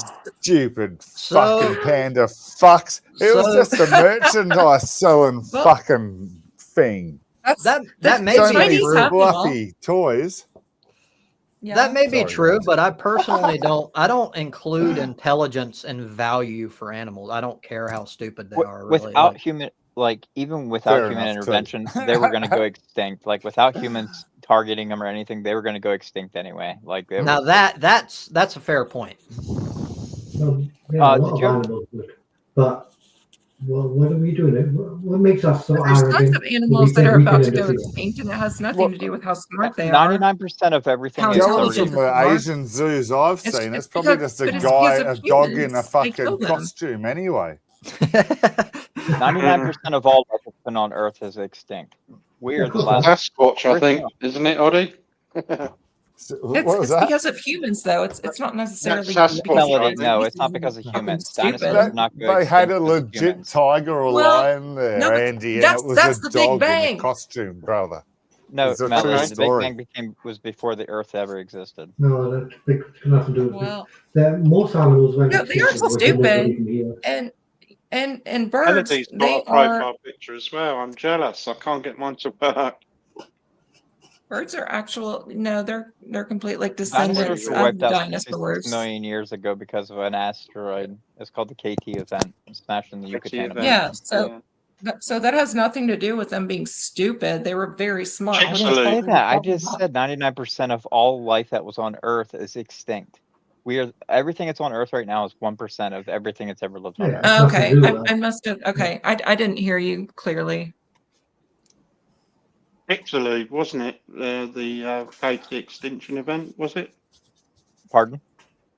Chicxulub in Mexico, wasn't it? Right above Oh, that was- South America, yeah, the Yucatan yeah. Peninsula there, that whole strip from Mexico, that tail comes down. It We've had smashed into the ocean there. 7-year It's extinction 200 periods. mile Sorry. wide crater. We've had like a lot of many like near extinction periods. I Oh forget yeah, the names. we've had and like Spies shit six and that, ice but, yeah. ages. I mean, we're in an ice age right now. We're always whenever. Yeah, there's isn't ice, that it's funny, gaps. guys? I'm glad you know that. Yeah, it's full on because we're going up in temperature. Yeah. Yeah. I mean, the Yeah. planet has been way hotter, but it happened over thousands of years Yeah. versus all rapidly. Nature had time to adapt. Exactly. Well, now it doesn't. Yeah. Like we're seeing, like this hurricane Melissa or whatever. It's a Category 6 basically. If there was a Category 6 on the scale. That's one in And Jamaica. I it's haven't going to even get looked at it. stronger, not weaker. Drill, Yeah, baby, like- drill. Well, hurricanes, all storm is affected by heat. Storms are how the Earth Energy. dissipates that. Yeah, exactly. It's how it dissipates the heat. It takes the air, spins it around, cools it down. But it was because of the heat and the warm water that causes all these big hurricanes. Yep. And the oceans Yep, right yep, now are yep. like basically like a hot tub. It's like 90-degree weather or temperatures in the ocean right now. Oh, yeah. This Well, is that's Ice Age. Emily. It was 6,000 years ago. 10,000 years ago, we'll be coming out of it. this The is woolly mammoth. Well, they're actually trying to reverse some of that. was- They have a plan. It's called Pleistocene Park. It's up in Russia. They're actually bringing back the woolly mammoth. They took elephant DNA Yeah, from They're the trying Indian to do elephant, it, but and they're crossing it Fucking with point. mammoth DNA, and they're going to try to But basically why? bring back. why? Just to do it? I mean, I guess No, so. The Because- scientists, that's what they do. What's the purpose? Because it will go across the tundra, chewing down the trees and everything that which actually are causing the plant to warm there more by keeping it barren tundra. Basically, it actually keeps it colder. Okay, having an animal in the absorb heat. tundra. What? Yeah, Okay, that's I don't tundra, and understand, like, they want to bring back saber-toothed cats and different things like that, and then create the ecosystem that was more around when the Ice Age, the Pleistocene era. Because of this climate change, this in my mind though no, is that doesn't the make any real sense. reason why Oh. we should go and populate the moon and Mars. You know, you want to get your That's eggs out of the impossible. one basket. Yeah, it's not. Nothing's You impossible. can't populate But- Mars. Mars is a dead rock Well, with no atmosphere. you don't have to worry about population at the issues if moment- you just kill all the bad people worldwide. Just Yeah. kill all those fuckers. Well, Back- the back- We've back- already World. destroyed these failback loops in our natural environment, glacier Feedback. things that have been keeping climates the way they should be for hundreds of thousands of years that are going to take even longer to reset. We've really, really royally fucked this planet we already. just need one big volcano to go Oh, off, yeah, and we're for going sure. back into an ice age. Like, if you A study nice about, EMP, global EMP would be great well, because that if would you could- reset everything. if you look back to the 1500s, they had a couple massive volcanoes that erupted, and it's called the Little Ice Age. There's so much soot and ash in the atmosphere that actually blocked out the sun that people in England only had 1 hour Yeah. of sunlight a day. And this lasted up until the 1800s. It was an extremely cold period. They had snow in the middle of summer. Like, it was bad. Sounds like Iceland. It's Sounds Sounds Well, more Yeah. enjoyable Whenever than we having had the a last fucking eruption, hottest it went days. all the way over to Generally, Europe. we had a 46 When degree was that? Celsius day in Australia last week or the week before, Oh, and it's not even summer yet. Yeah, it's Well, like water's not 120 that hot. degrees. Hitting peak temperatures. It's going to get hotter. Oh. For every 1 degree centigrade, it's like 7% more rains picked up in the storms. Like, that's why we're seeing all these like massive deluges coming down and just flooding out towns and stuff like that. It's rapidly heating. It's the apocalypse.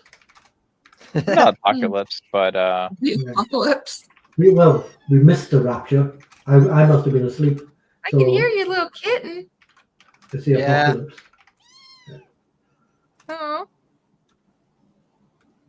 It's a kitten. I thought Hobbs's hair had slipped. I was going to say, show us your pussy melody, but it's Troves with the cat. oh my God! I Probably. do have a cat here. Her name is Bella. Rob has a ginger pussy. I do have a ginger pussy, It's her pussy. So it's probably- and it's wet. Cat. Well, at least Yeah. one of the eyeballs is wet. I Probably thought it was things- just malicious Not a gossip. problem. So the drapes match the curtains. It's the carpet matches the drapes. Drapes and curtains are the same Yeah. thing. Yeah, fuck. I kept here Cheers, lately. guys. Thanks, man. Numerous times in my recent videos, I've been making excuses, but I've finally came to the conclusion I have a problem.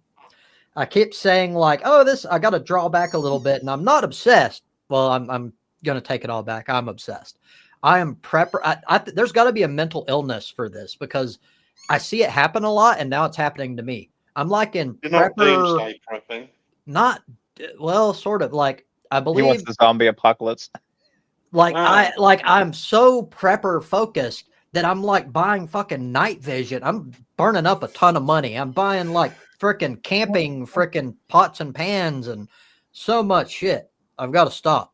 You gotta get self-conscious whenever you're thinking, "Oh, I want this," and you gotta tell yourself, "Hey, stupid, you don't need this." Like, I had to do that to myself. Normally I do that, and that's my default. But lately I don't know what's going on. Like I'm sucking at it. What's Like your especially with default? Amazon. Like you get on Amazon, you can click a button and you've bought something.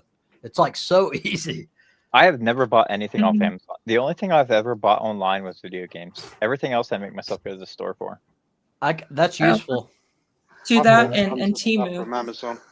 You So- have to I've buy- never bought you have anything it- Temu or nothing. I buy Yeah. everything online. I do Yeah, now, and most so of- there's good and bad. So getting it yourself, you actually get it right then. The downside to that though is you're almost always going to get shit on. Like one, you're buying it from an intermediary, like a middleman. They're going to charge more than it's worth because that's the only reason they're in existence. When then shipping. That's true, but like if you have Amazon Prime, shipping's free, and as long as you get enough to cover that, like But little you're bit of paying for money. Prime, so it's not free. That's true. And so I'm including that. But if you buy enough to cover that, you're going to come out better, in my opinion. But the most important thing is that you have selection. There's more competition online. You have the entire world in some cases, like for people to compete for the best price and the best product. You don't get that in person. Like it's whatever a store decides to put in stock. Well, I'm really bad too. Like if I go to the store, I'll pick up like 5 things. I'll walk around the store and I'll cash out with only 2 things because I put the other ones on their shelf somewhere. And be like, well, I don't really Yeah. need this, and I like used to do that too. I talk And myself out of the stuff I don't there's need. some products that are difficult to find. I mean, so like the store that you want to go to, so like beauty supplies, for instance, it's going to take me like 30 minutes going through, store to try to find it. Half the time it's not going to be there. So it's easy to just boom, go to Amazon and it's at my door in 2 days. I know Stop exactly reading what you beauty mean. Melody. magazines because they're only going to tell you you're ugly unless you use their product. You don't need all that crap, Melody. I agree on the need part. I agree on the need part, but like I just want certain things. Like ammo is a big one. You're not going to go to a local area. You're going to look for specific ammo that you're looking for, and most of the places aren't going to have it. I don't know why everybody sucks at having ammo. Like Because everything's always sold out. it goes back to when Republicans always fear-mongered that Democrats are going to take their guns away and stuff like that. So you have all these right-wingers that are always just buying ammo, stocking up because they think the Democrats are going to take it away from them and all this shit. Right. That probably does have a lot to do with it. But for whatever the reason, I like federal HST hollow points for my handguns. And of course, What I are don't you have to. shooting? Are you going to like the shooting range or what? Well, the fuck? no. So I What's was going about, well, for one, I was about to say, this is usually a one-time purchase because you only get rid of hollow points if you're shooting a person. And hopefully that's not happening. So, but You got to watch too if you shoot somebody or you get like in trouble with a gun with hollow points. That's a big deal because it is. You definitely have an agenda, huh? Well, not necessarily. So if you're protecting yourself, for one, hollow points are better because they mushroom and expand in the torso wherever you shoot them, and they're far less likely to actually penetrate and harm another person by going through the other end. Well, and plus they're going to blow such a big What's hole going out on the in your back. life? What do you Who mean? are you thinking about shooting? So who's bothered? Carolina, Do you have, like, Melody. neighbors You've or got what's this. going on? So you've got this completely Well, backward. something's going on. You got this completely backward.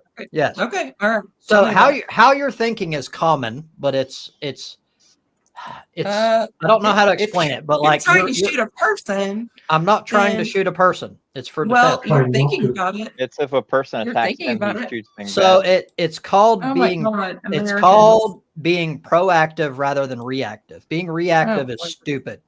You're Yeah. not Well, gonna what's like up with your neighbors? if a person, it's not about my neighbors. It's like I think everyone should be armed for defensive reasons, in my personal Yeah, opinion. like No, somebody's it's going to horrible. carjack you or break into your house. Yes, and or everyone smack you in the street. and everyone says that won't be me. And I guarantee you a vast majority of the people that get mugged, killed, whatever said that same thing. Everybody it can happen to you.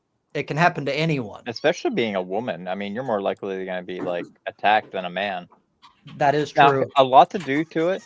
They did a study where they had a bunch of inmates watch footage of people walking down the street, and they said which ones they would rob and which ones they wouldn't mess with. If you were walking down the street and you're always like looking around, being very aware, self-conscious, like of your surroundings and everything, the criminals said they wouldn't bother with you. But when they see these people who are aloof, kind of just in their phone, kind of not really paying attention and stuff, they're the main targets for those kind of people. So the first thing is don't become a target. Don't be in your phone, just kind of not really paying attention to what's around you. Like the old lady, when we would go shopping, she would never know when someone's coming down the aisle. I would see them as soon as they would turn in the aisle, like out of the corner of my eye, like I noticed every little movement around me.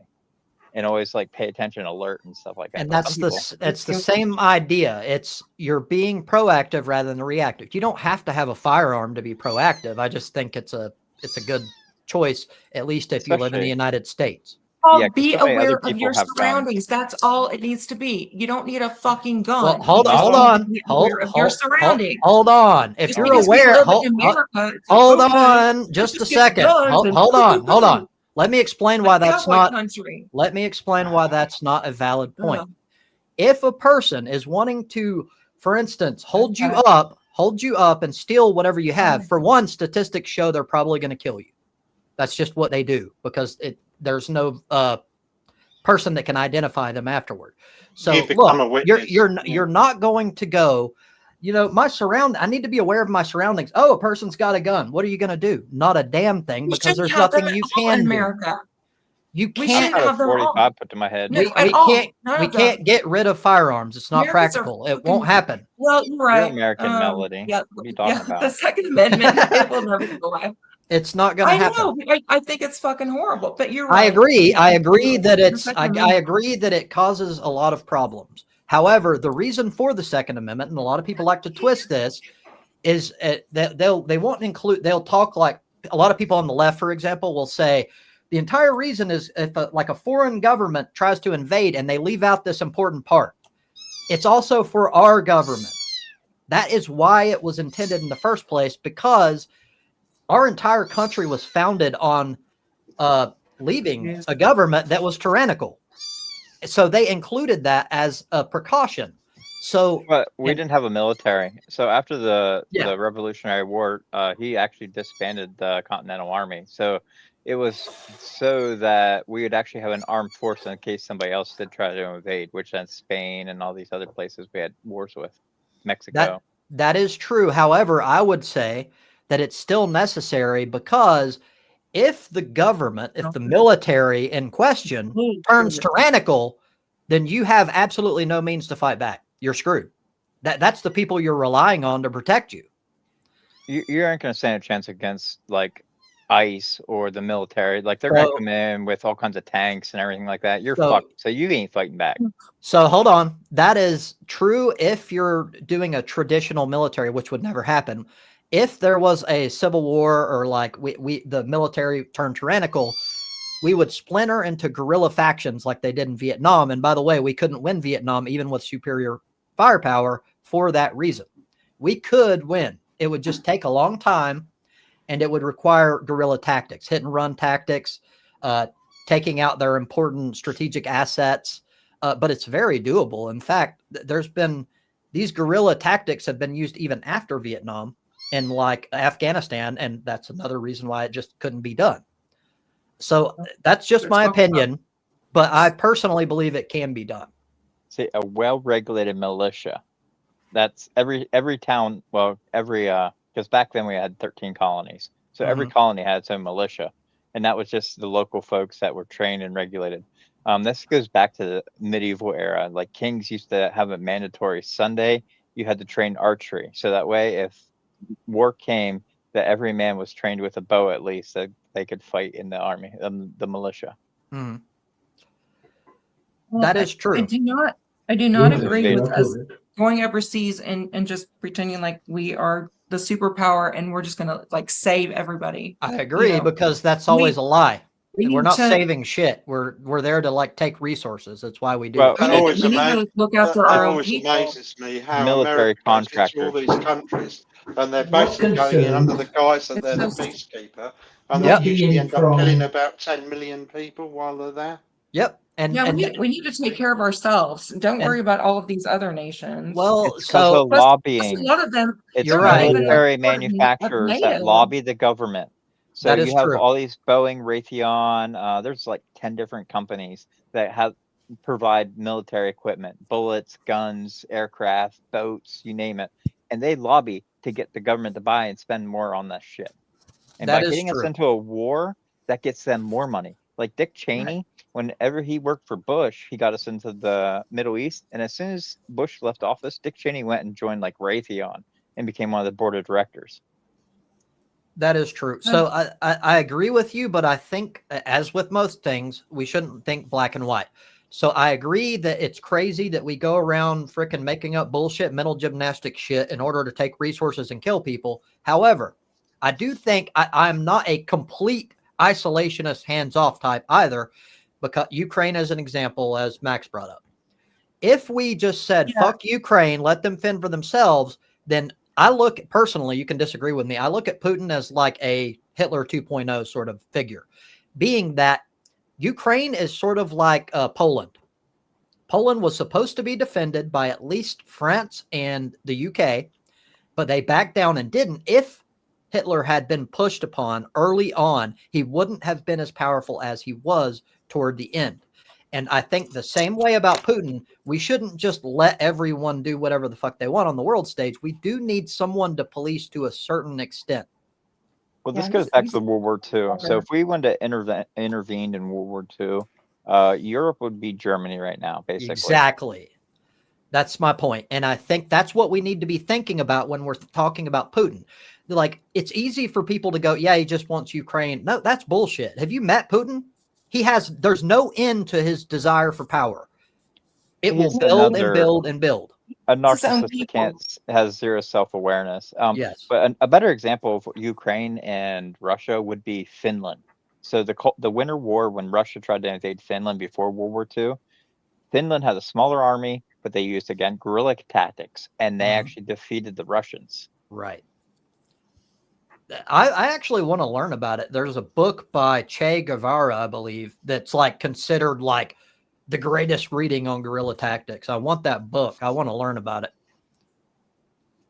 I can't remember what It's it's called. taking out the leadership. Basically, it goes way back to like Roman times. Like, if you take basically out the generals and the commanding officers and stuff like that, there's nobody to lead the troops, and then they become disorganized, and then it's easier to defeat them because they're not organized. Romans were very strict on like order and being organized. That's what made them such a strong force. Nobody else could do what they did. Right. Just to take a step back a bit, not coming from America, and you're all sitting there talking away about shoot this, invade that, not invade it, blah blah this, blah blah blah. I'm very concerned about, and it has concerned me for a while, about the mental state of people in the country that think they have to wake up in the morning, look down at the foot of the bed, and see a gun hanging on the wall to feel good, to feel comfortable, to feel safe. I can understand that. That doesn't sound very. I don't have any guns. No, I I don't don't need a gun. So for one, it's not required, and GAD is a good example of that. For two, there's a lot of truth to what you're saying. However, me feeling like more secure isn't really, I mean, that's part of it for sure. But like, if you have like, for instance, like principles against owning guns or whatever, that's not going to save you. That's not reality. Like, again, most of the people that end up being killed by shooters or by burglaries, what have you, they don't think about these things. I assume they choose not to. I don't know. I'm not in their head, but for whatever reason, they're like, that's not me. I don't care. That won't happen to me. I'm a better person than that, etc. That doesn't change reality. You're Of still course going to be dead in the end. And by the way, it's possible that I would be dead even as a gun owner, but my chances drastically go up. Well, being that It's there's so a many mass sad, shootings in America, it's good that it's a- if an event would happen that you're local, that you could possibly take down the guys trying to harm more people. Right. That's part of it as well. And that's sort of how I try to look at it. Like, and I hate to say it because it's like a popular trope with the right, but I agree with them. The best effective method for bad guys with guns is good guys with guns. And the data actually supports this. They gun don't laws would be the choose. first, and then that's the second. Say that again. Gun laws would be first, basically, like Australia. They're very limited, so therefore you don't have mass shootings. But here in So- America, anybody can pretty much get a We gun. had mass So shooting here. I'm going to disagree with that. And the reason why is because, like, going back to the video I made, when we look at the numbers, like prohibition, getting rid of alcohol did not reduce the demand for alcohol. And by the way, our culture is more gun centric than probably, maybe I'm wrong, but probably any country in the world. It's not Well, going to change generational. anything. What's going to happen is the black market is going to pick up the slack, and it's going to make cartels extremely rich. It won't change anything. You can't make something illegal in order to deal with the problem. It won't work, in my opinion. Well, I mean, you don't We see had this in we Europe. had a mass anywhere. shooting here, and because of it, they took all the guns off us, Right. and we haven't had mass shooting since. But then Well, again, we're teeny weeny, you know. We're that's only an true. island. And also, I don't think you have the culture associated with No, guns no, we that the don't. U.S. does. It's No, a that's why I cowboy was asking culture. about the mental state of people. Plus, another I way, don't another understand. angle to look at is it is true that certain people like me, I'm more of a law-abiding type person. If it was completely illegal, I would probably not own a gun. I'd be too paranoid. I would think I'm going to get busted, whatever. What's going to happen? The only people that have weapons are law enforcement, military, and criminals, because criminals do not give a fuck about the law. It's why they're criminals in the first place. And they will have access to them through the black Yeah, market, sure. which they have now, by the way. Like, Of even course, without yes. it being illegal. But then again, in general, I don't know what it's like over there because you're in a much different country. Over here, the criminals with the guns tend to shoot each other. Nobody gives a shit. Yeah. Yes, That's- but I would say that even non-criminals, the rate, in my opinion, would go up drastically. One, they're going to be more likely to target you in the first place because mass shooting sites, just as one example, prove, in my opinion, beyond a shadow of a doubt, that they almost always factor in perceived what do I put? Soft targets. People that aren't going to fight back. If guns were illegal, no one could fight back. So it would escalate, in my opinion. People would feel emboldened and they would do far worse than they currently do, in my opinion. And by the way, my stance has shifted a little bit because originally I said even if I lived in like Australia or something, I would not be pro-gun. I've changed my mind, and the reason being is the tyrannical government aspect. That's another angle. It's not just about protecting yourself against like criminals. It's about, in my view, if the government ever, and yes, I admit that this is not a highly likely scenario, but if it ever happened, you need to be able to fight back or at least have a tiny chance. And I don't think it's that crazy given events in the United States within the last few years, especially the current administration, to think that we might need to do that at some. Yeah. I don't think it's an incredibly crazy prospect. Different situation Well, over if there. you try to fight back, they're just gonna fill you with lead. Like, Well, there's a couple guys who robbed a UPS truck, and they're holding the driver hostage. Freaking cops surrounded that thing, put like I forget how many hundreds of rounds through the vehicle, killing everybody inside because they didn't care. Right. That's a problem. But like, so outside of individuals, yes, if I was like one individual and like, of course, it's just me and I'm staging like a coup and trying to take on the government, I'm going to be dead within a matter of probably a few hours. So we're talking large scale. If we had like 5 to 10% of the population go, fuck this shit, and they're actively against the government and employed guerrilla tactics, well, for one, it's going to take more than that to actually win a civil war. So, but my point is, it wouldn't just be an individual, and no, they can't just. It wouldn't be easy to know who to target. And also, what I believe, and I could be wrong, a big portion of the military would automatically rebel against the military if they had to fight their own people. They wouldn't do it. All of this together, in my opinion, makes it to where it's a very viable possibility that we could survive as it stands now. But if we did this, like people that are talking about like assault style weapon bans, quote unquote, like all ARs, people aren't allowed to have ARs. Each time we have something like that, it makes it to where we couldn't stand a chance. We would be fucked. All we would have is what handguns. Yeah, Like- but you're not gonna stand a chance against like a Bradley armored tank. Like, I mean, a Bradley's gonna roll up and just and Well, you're dead. Well, but again, that's unrealistic. No one's going to like go up with a handgun and try to fight a Bradley armored tank. Not to mention the Bradley armored tank couldn't do much against you either because you're using guerrilla warfare tactics. If you're shooting like an AR out of a window and something like a Bradley's rounds can pierce right through walls like they're paper. Like it would just light that building up like it's. I don't think anyone's going to be stupid enough to try to attack a Bradley armored tank with an AR-15. But if you rebel and they bring in the military and the police have like tanks and all these different things now too, because the police get the surplus, old military stuff, and then they just take the cannons off of it and shit. But That's They true. still have enough firepower to fucking lay out most militias like they're nothing. Yeah, well, if you're talking about a standard like army versus army, which wouldn't be the case, people aren't going to be out in the open fighting like traditional old school war. Like that's a thing of the past. Even major wars, like right now, Ukraine and Russia.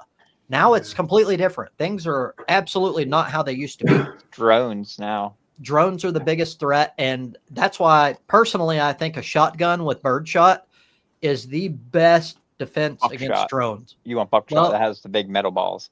Those big metal balls will probably miss. That's why birdshot typically is like drones are relatively quick and maneuverable. And so in my opinion, buckshot is for your actual like home defense, like someone breaking in your door. That's it for me. That's rock salt. They're gonna regret it. They're gonna live, but they're gonna regret every fucking life choice they made up to that point. That's valid. Rock salt is the nasty. So once it gets under that skin, it's gonna hurt and burn like a motherfucker, and they're just gonna lay there in agony. It's true, but it depends on who. Like, if the person breaking into your home is a criminal that plans on killing you, they're gonna kill you, even if you shoot them with rock salt. You're dead. Oh, no. Roy, Get a good wound sometime, and then dump a bunch of salt in it, and see how much pain you have. Well, no, it's not about that. It's about it takes time for them to even be aware of it. In these situations, adrenaline kicks in almost instantly. You're not feeling anything. They might just be all roided up anyway. Yes, unless you kill them or Adrenaline. seriously injure them, they're not feeling anything anyway. They're not stopping. Yes. Oh, I know some people got hit with turkey shot. I mean, they got peppered pretty good, and it put them down. I don't know what turkey shot is. Is that like?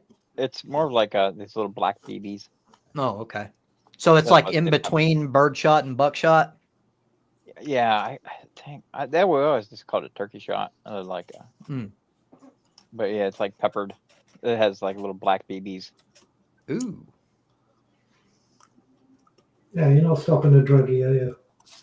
Oh, you can. You hit them in the face with a fucking shotgun blast. I mean, just in the blast is going to knock them on their ass. And then If you shoot them in the face, then they're probably going to die, even if it's turkey shot.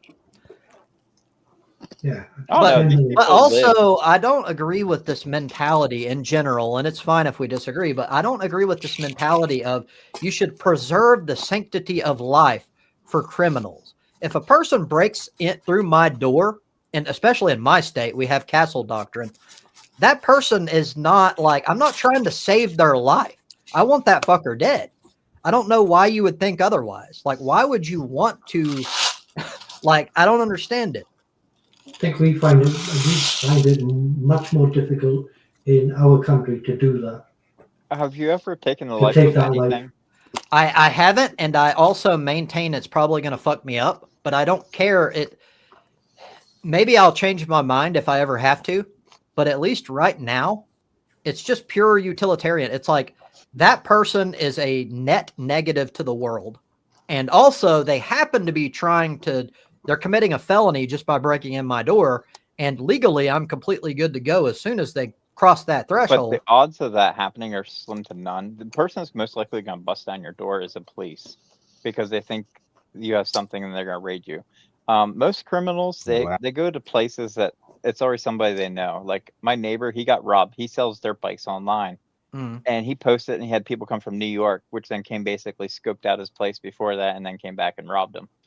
And like most people get robbed are drug dealers by their actual clientele.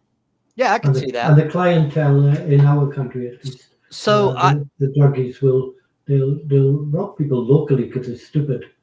No? Like the next door neighbor or somebody, like that kind of thing. So everybody knows where they are and who they are. Yeah.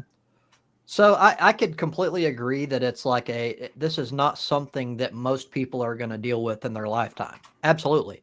It's you're going to have a 1 in 1,000 chance of being mugged or something in our country. Right. In the street, That's with a knife. And it also depends on where you live and your lifestyle and stuff. Like I am, for example, I live in a fucking trailer park. I have almost a 0 chance of anyone trying to break into my home. 1, because they don't perceive I'm going to have anything worth stealing. 2, we have homes right beside each other. They're not going to get away with shit. So Yep. Well, everybody's gonna be out on their porch watching. What the fuck's going on? yeah, out here?" exactly. So I'm safer in that regard, but outside of what I just said, and it depending on special circumstances and everything, like yes, it's rare, but it can happen. And the problem I have is usually that's the mentality of the people that it happens to. Outside of what you mentioned, like your drug dealers, that it's more likely to happen to. I have no quarrel with those points. It's just that it's still a chance, and like it happens every day. And I think most of those people don't think about it and they don't plan for it. They just go like, well, that's not going to happen. That's like a tiny, tiny chance. Then it happens. You're not prepared. You're dead. When I was younger, I had some friends. They used to go street shopping a lot. That means basically driving around looking for a drug dealer on the street at a corner or something like that. Well, they kept ordering, like telling them they want more and more of such stuff, basically saying they have a lot of money. So he just pulled his gun out, fucking robbed them, and so they're like, "Fuck, we want our drugs." So they came back, got a fucking shotgun, went back and found that guy and fucking held him up and robbed him of all his What drugs the and the money. fuck? Damn. Like, what the fuck, you guys?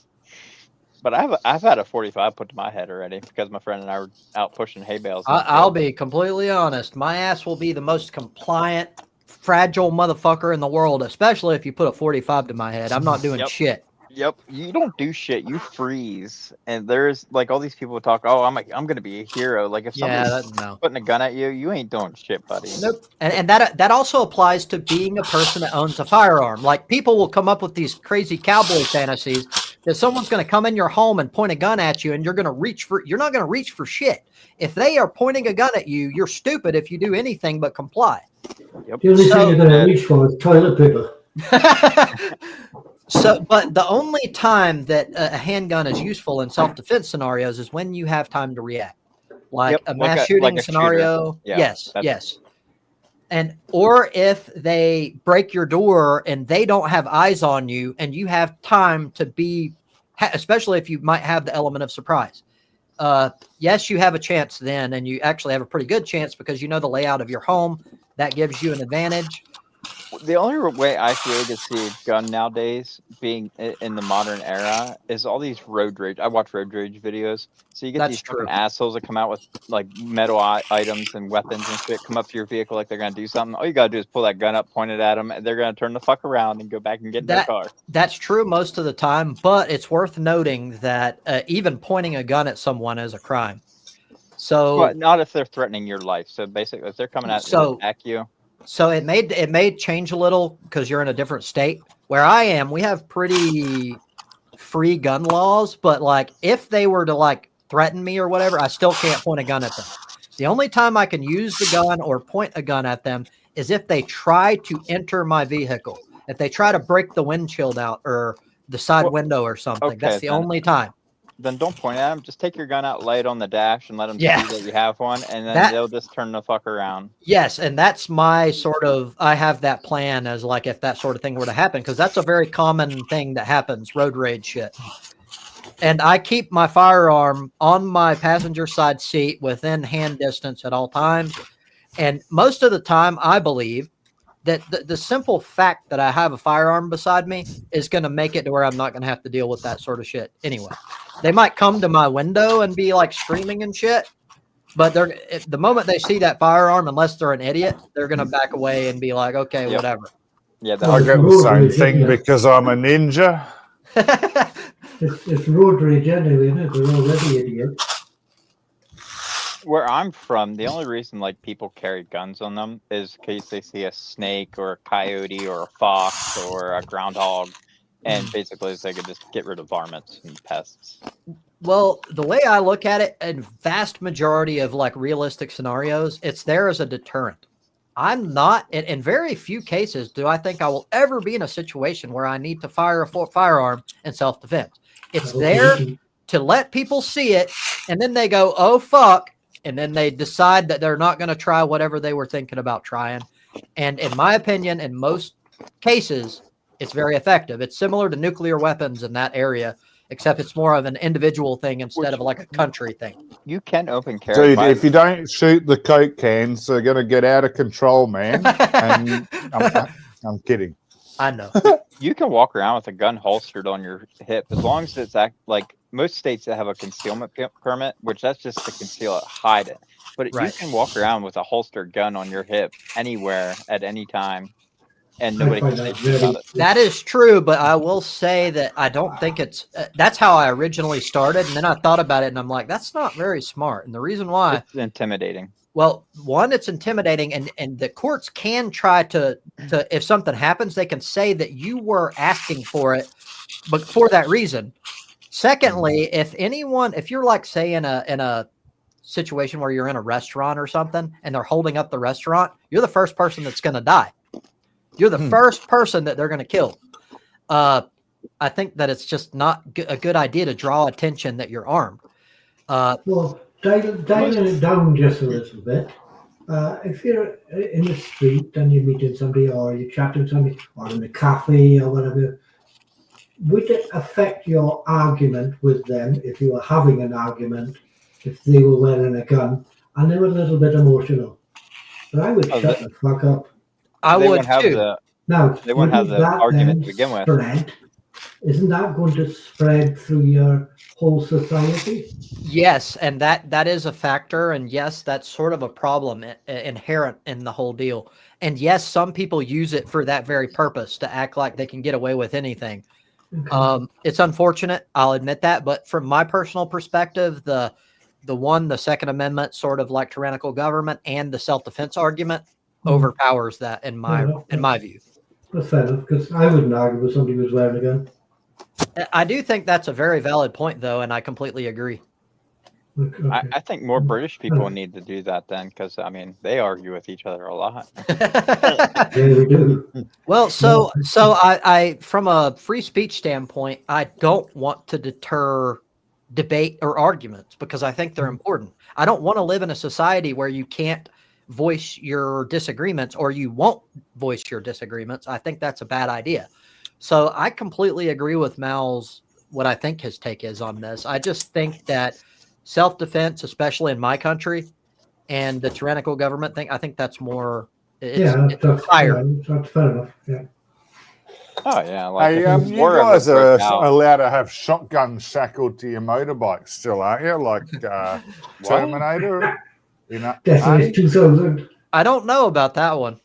I'm not sure if that would be legal. It would probably depend on the state on that Now, one. my state, you can think have that, guns in the back window. So people used to have in the back of their truck cab, they would have a rack there. You can't have guns in that unless it's actually hunting season.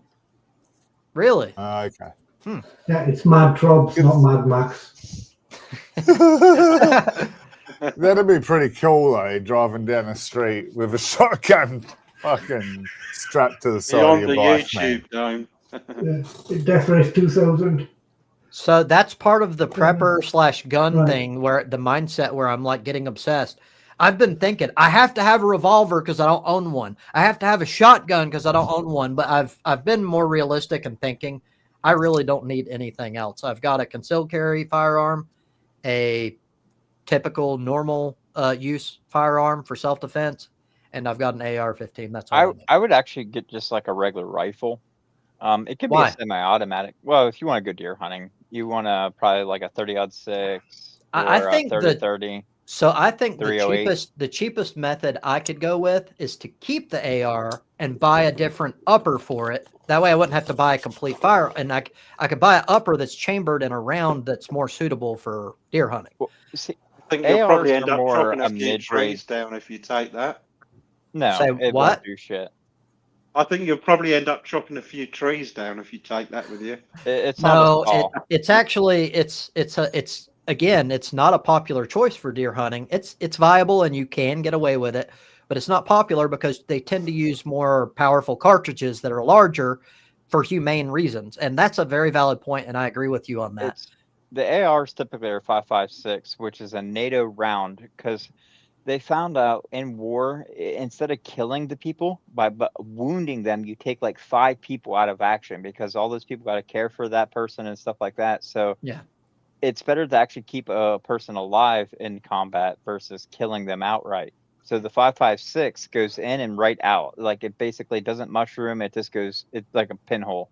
In general, that's true. But as far as velocity goes, it's far more powerful than any handgun round, including 357, 44. Oh yeah. Well, Desert Eagle, but I don't know about Desert Eagle. A 50 Desert Eagle's gonna punch a cal. hole through you like. Yeah, 50 cal is gonna freaking destroy. I don't want one. Like that's too powerful. Oh, You yeah, have to like- worry about fucking. You're gonna shoot someone like in a home defense situation, for example, and it's gonna go through like 4 or 5 other homes in that direction unless it Not hits a even fucking that. tree. The gun's gonna fly out of your fucking hand if you're not like stabilizing it with both hands and everything. Yeah, like I think it's very impractical. Luckily, I'm not that hardcore into gun nut culture. Like I'm not getting in that direction.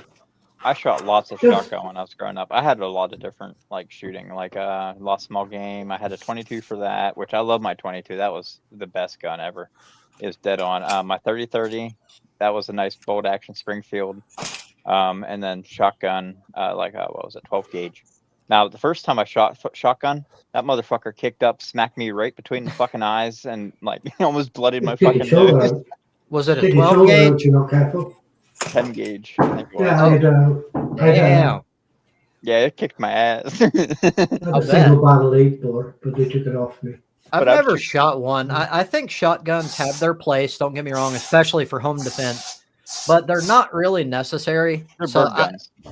yes, well, the best thing about it is its versatility. You can get different shells for different purposes, Yeah, including I had special slugs shells. for my first time going hunting. I actually had to use a break action a shotgun that used slugs. Damn. I That could was see that. our training gun. It was a single shot, so it had one. You could only load one round at a time, and it broke. So you could basically put it under your armpit, the stock, and then you hung it down over your arm, broke, and then you can pop it around in it, click it up, boom. This is slightly unrelated, but it's something you said before. But another thing to consider in the wanting your like person to break into your house to survive, there's a common saying around here, and I think it applies pretty much universally, but not completely, is if you point a firearm at someone, you want to kill them. And the reason why is because if they survive, chances are very high that you're going to get fucked in court, even if you were defending yourself. Who aims to wound somebody? If your aim is to wound somebody, you're going to get fucked in court. There's no way You're gonna around be a it. good shot As too. long as you don't shoot them in the back. So if somebody's retreating and you shoot them in the back, you are fucked legally. That's true, but No matter the shooting them in the first place, if they survive, they're going to prosecute you, or there's a high likelihood of it. So that's sort of that. You're right. I'm not denying it, but that's like a different sort of angle here. Like it is true that they have to be a threat at the time that you pull the trigger, and I think that's universal across all states. Meaning, if they run away and you shoot them, you're going to prison for a long time. I would ask about your wanting more and more weapons and different guns and this. So Is your, that's I don't understand it completely myself, No, and that's look, sort of you- why I was saying it's got to be a mental illness of some kind that I can well, I was research. thinking like because you seem to have a lot of dealings with your current administration, and it's in your head, and it's just going on, that's going on. Yes. There's this political thing, that thing. It's like, are you getting a bit paranoid? Yes, Yeah. yes, and I've Just a only thought. recently noticed it. But you're absolutely right. That's what it is. It's paranoia, Right. and it feeds upon itself. Then you Well- buy something, and you think of another scenario. So even if it's a far-fetched scenario, and you're like, you know what, I don't have the good tool for this particular situation. Yeah. And you're right. That's what's happening. And that's why it's good that I'm aware of it, because now I've decided, again, I'm not going any further. I've got 3 firearms. That's all I need. And I personally think that even for like deer hunting, I can just get like 300 Blackout is a larger caliber weapon. Okay. It doesn't have very good range, but it's subsonic. So I could use a silencer for it. And Suppressor. it's, sorry, you're right. Suppressor. I could use that for it because it's subsonic. It's designed. 300 Blackout is made for subsonic rounds, It doesn't break And- sound barrier, so you don't get that Exactly. crack. but it's a larger caliber than 5.56, even though it can use the same loadout for the most part. The only danger is I'm stupid sometimes and just don't think. And if you load 5.56 ammunition in the same magazine in a 300 blackout upper, you just destroyed your shit, or there's at least a you good blow it chance up. you will. Yes, that's the dangerous part of that. I But like 30-30. Okay, 30-30 yeah, thanks. to me, it's good for up to like 300 yards. It doesn't kick like a mule. It's not overkill. It's a nice balanced gun. So it's what'll matter to me is the price range. It depends You on can get how mine for like much 300 money. bucks. Okay, then I'll probably do that within the Yeah, next like year. your regular rifles, like your bolt actions, they are not super expensive. Hell, you could go probably find one on like a Facebook Marketplace or some So shit like another that. thing to consider that I want, I hate to do this, but it's sort of my paranoia, and like I want something to be versatile. Meaning, this gun for me will be excellent at least two things, and that is shooting deer. That'll be my primary, and sniping if I ever need it. And I know it's Oh, yeah. crazy. I know it's crazy, but I want Well, that's what I'm a. saying, to get a rifle. Like you So put is that is scope on a that. 30-06 or something? Is that a good sniper rifle? I don't know. 30-30 would be all right. 30-06, 308, like they're all pretty. So like, is a good. 308?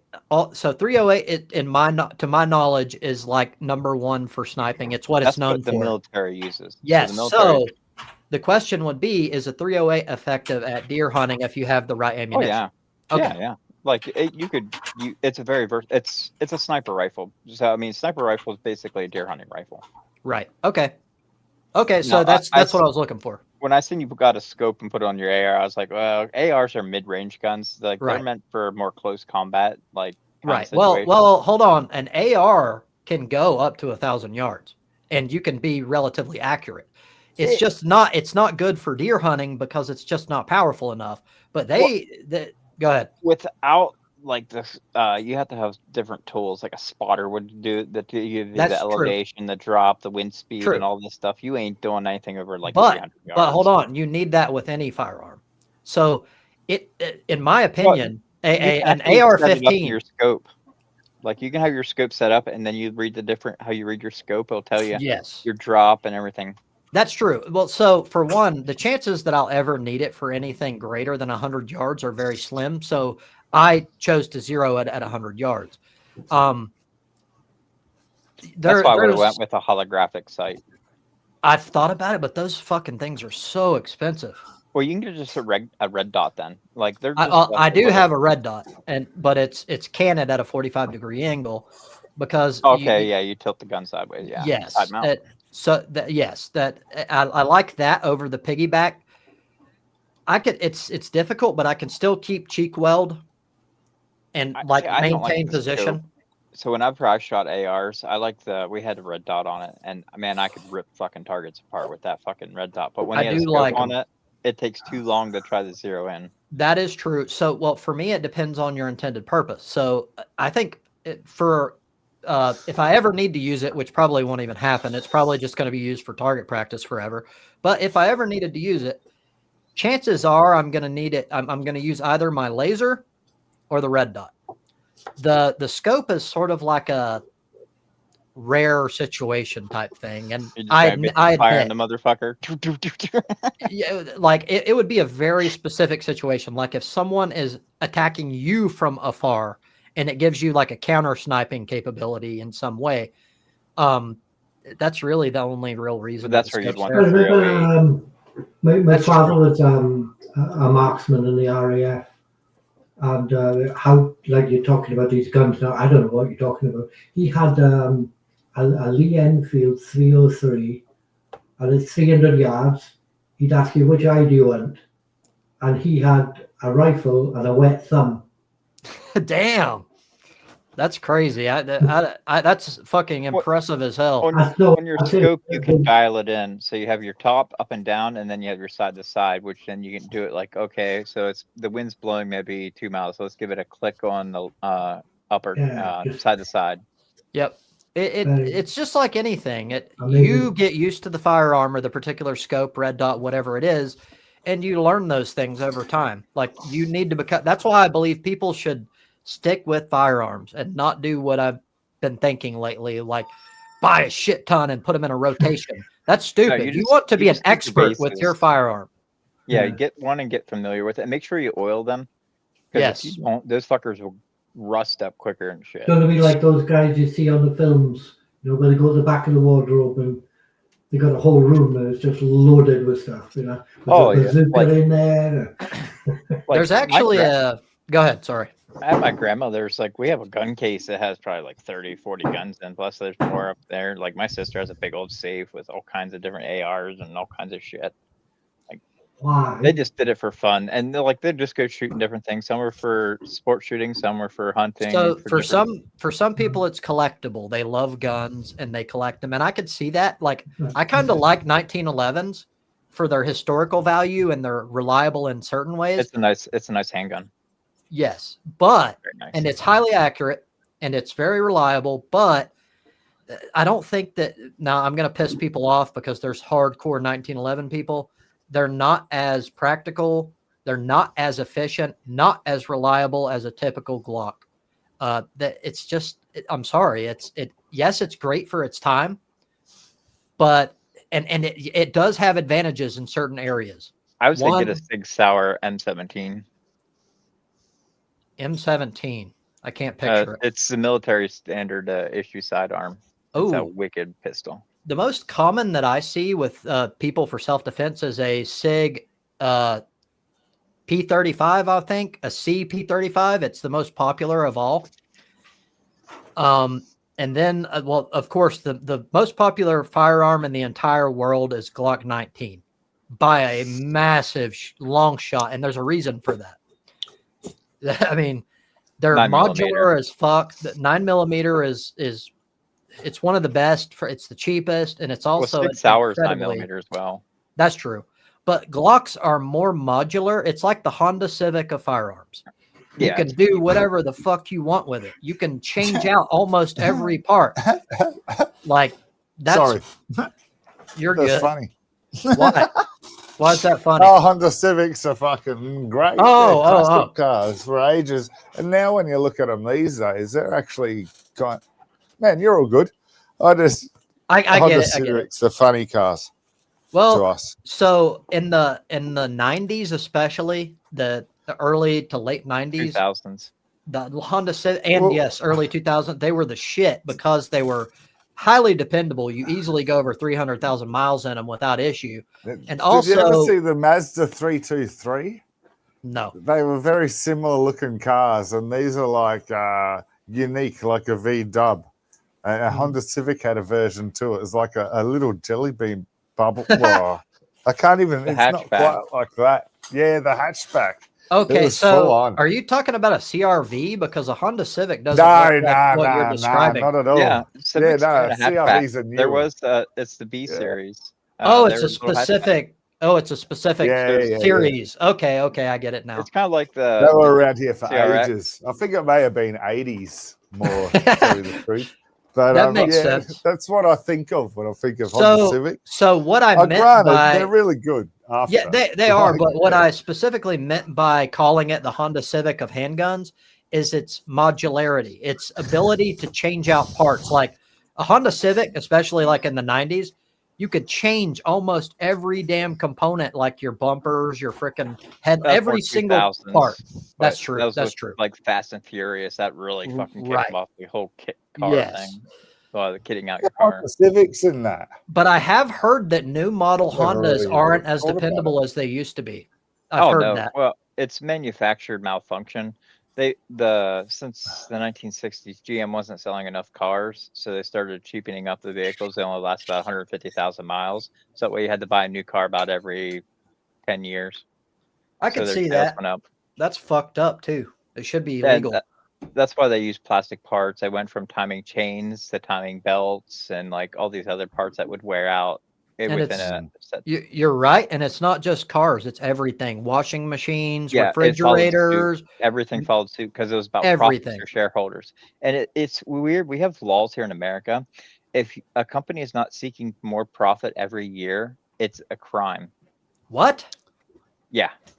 So the fuck? like shareholders can sue a company that does not seek more profit every year. So they want this exponential growth in a finite planet.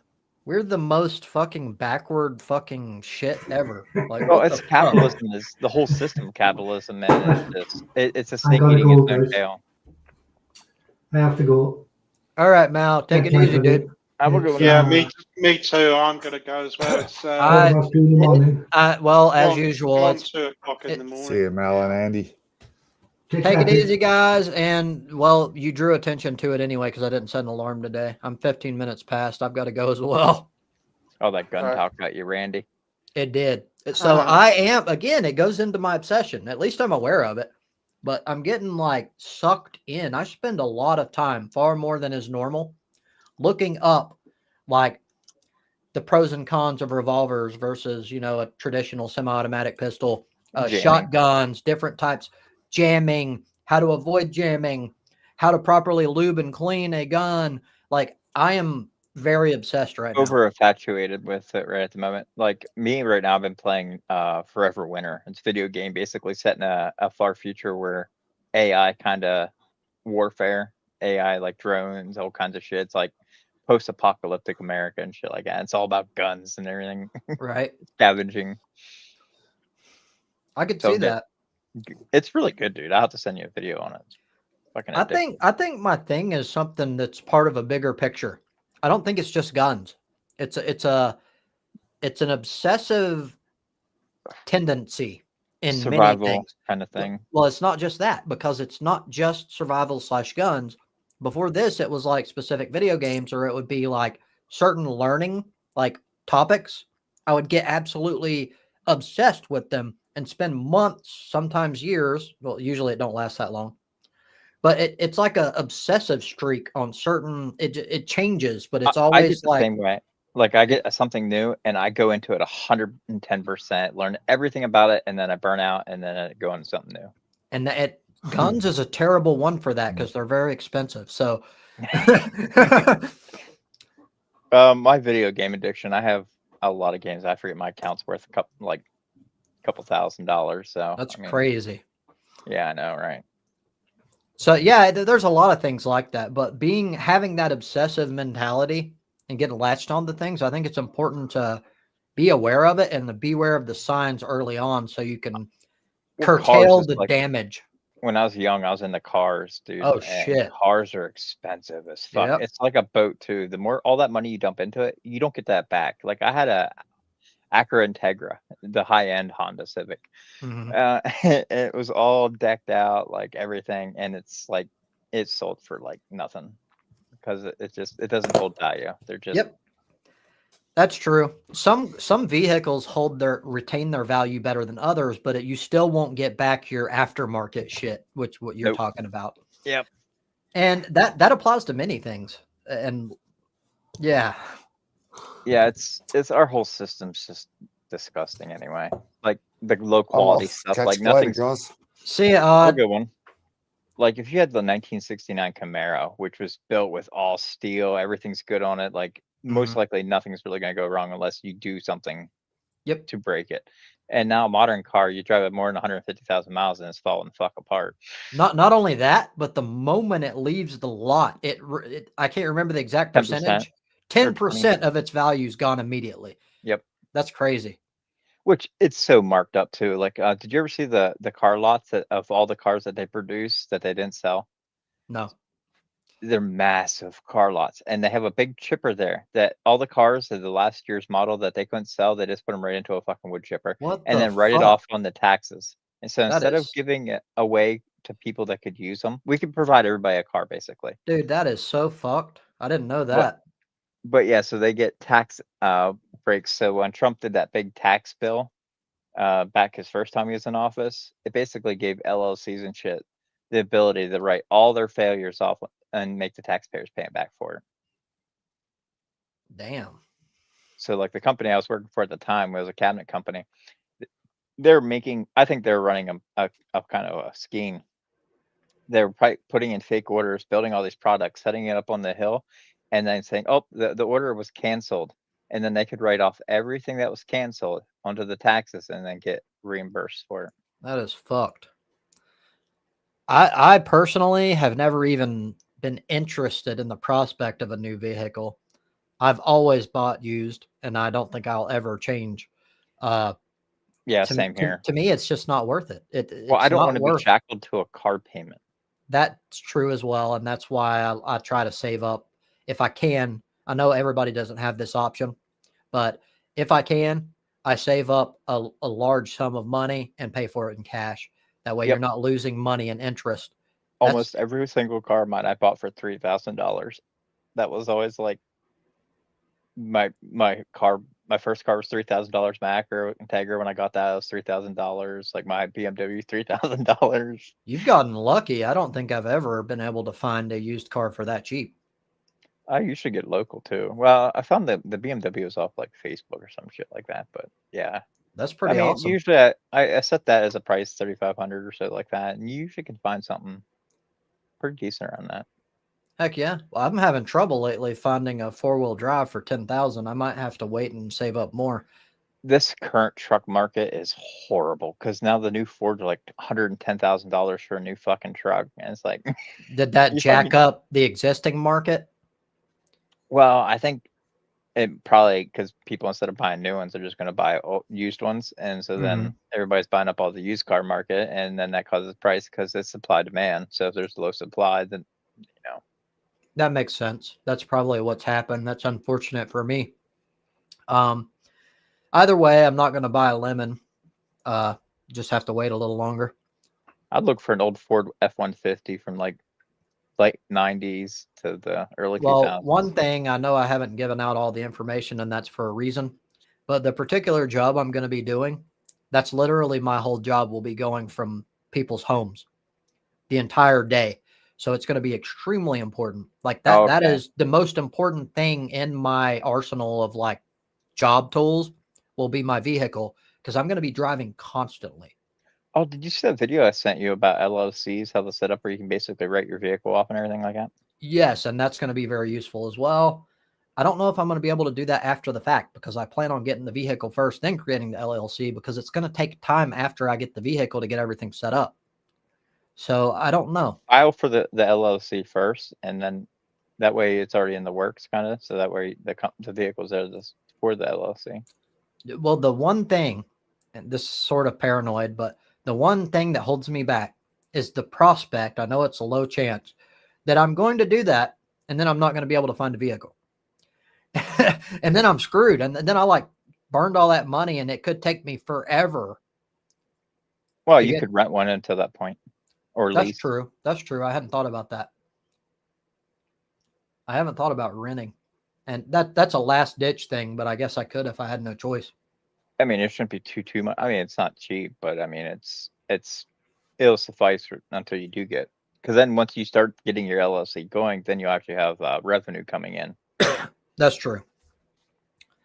But in any case, I better roll. Alrighty, I'm gonna go back to my never winner. All right, dude. Forever winner.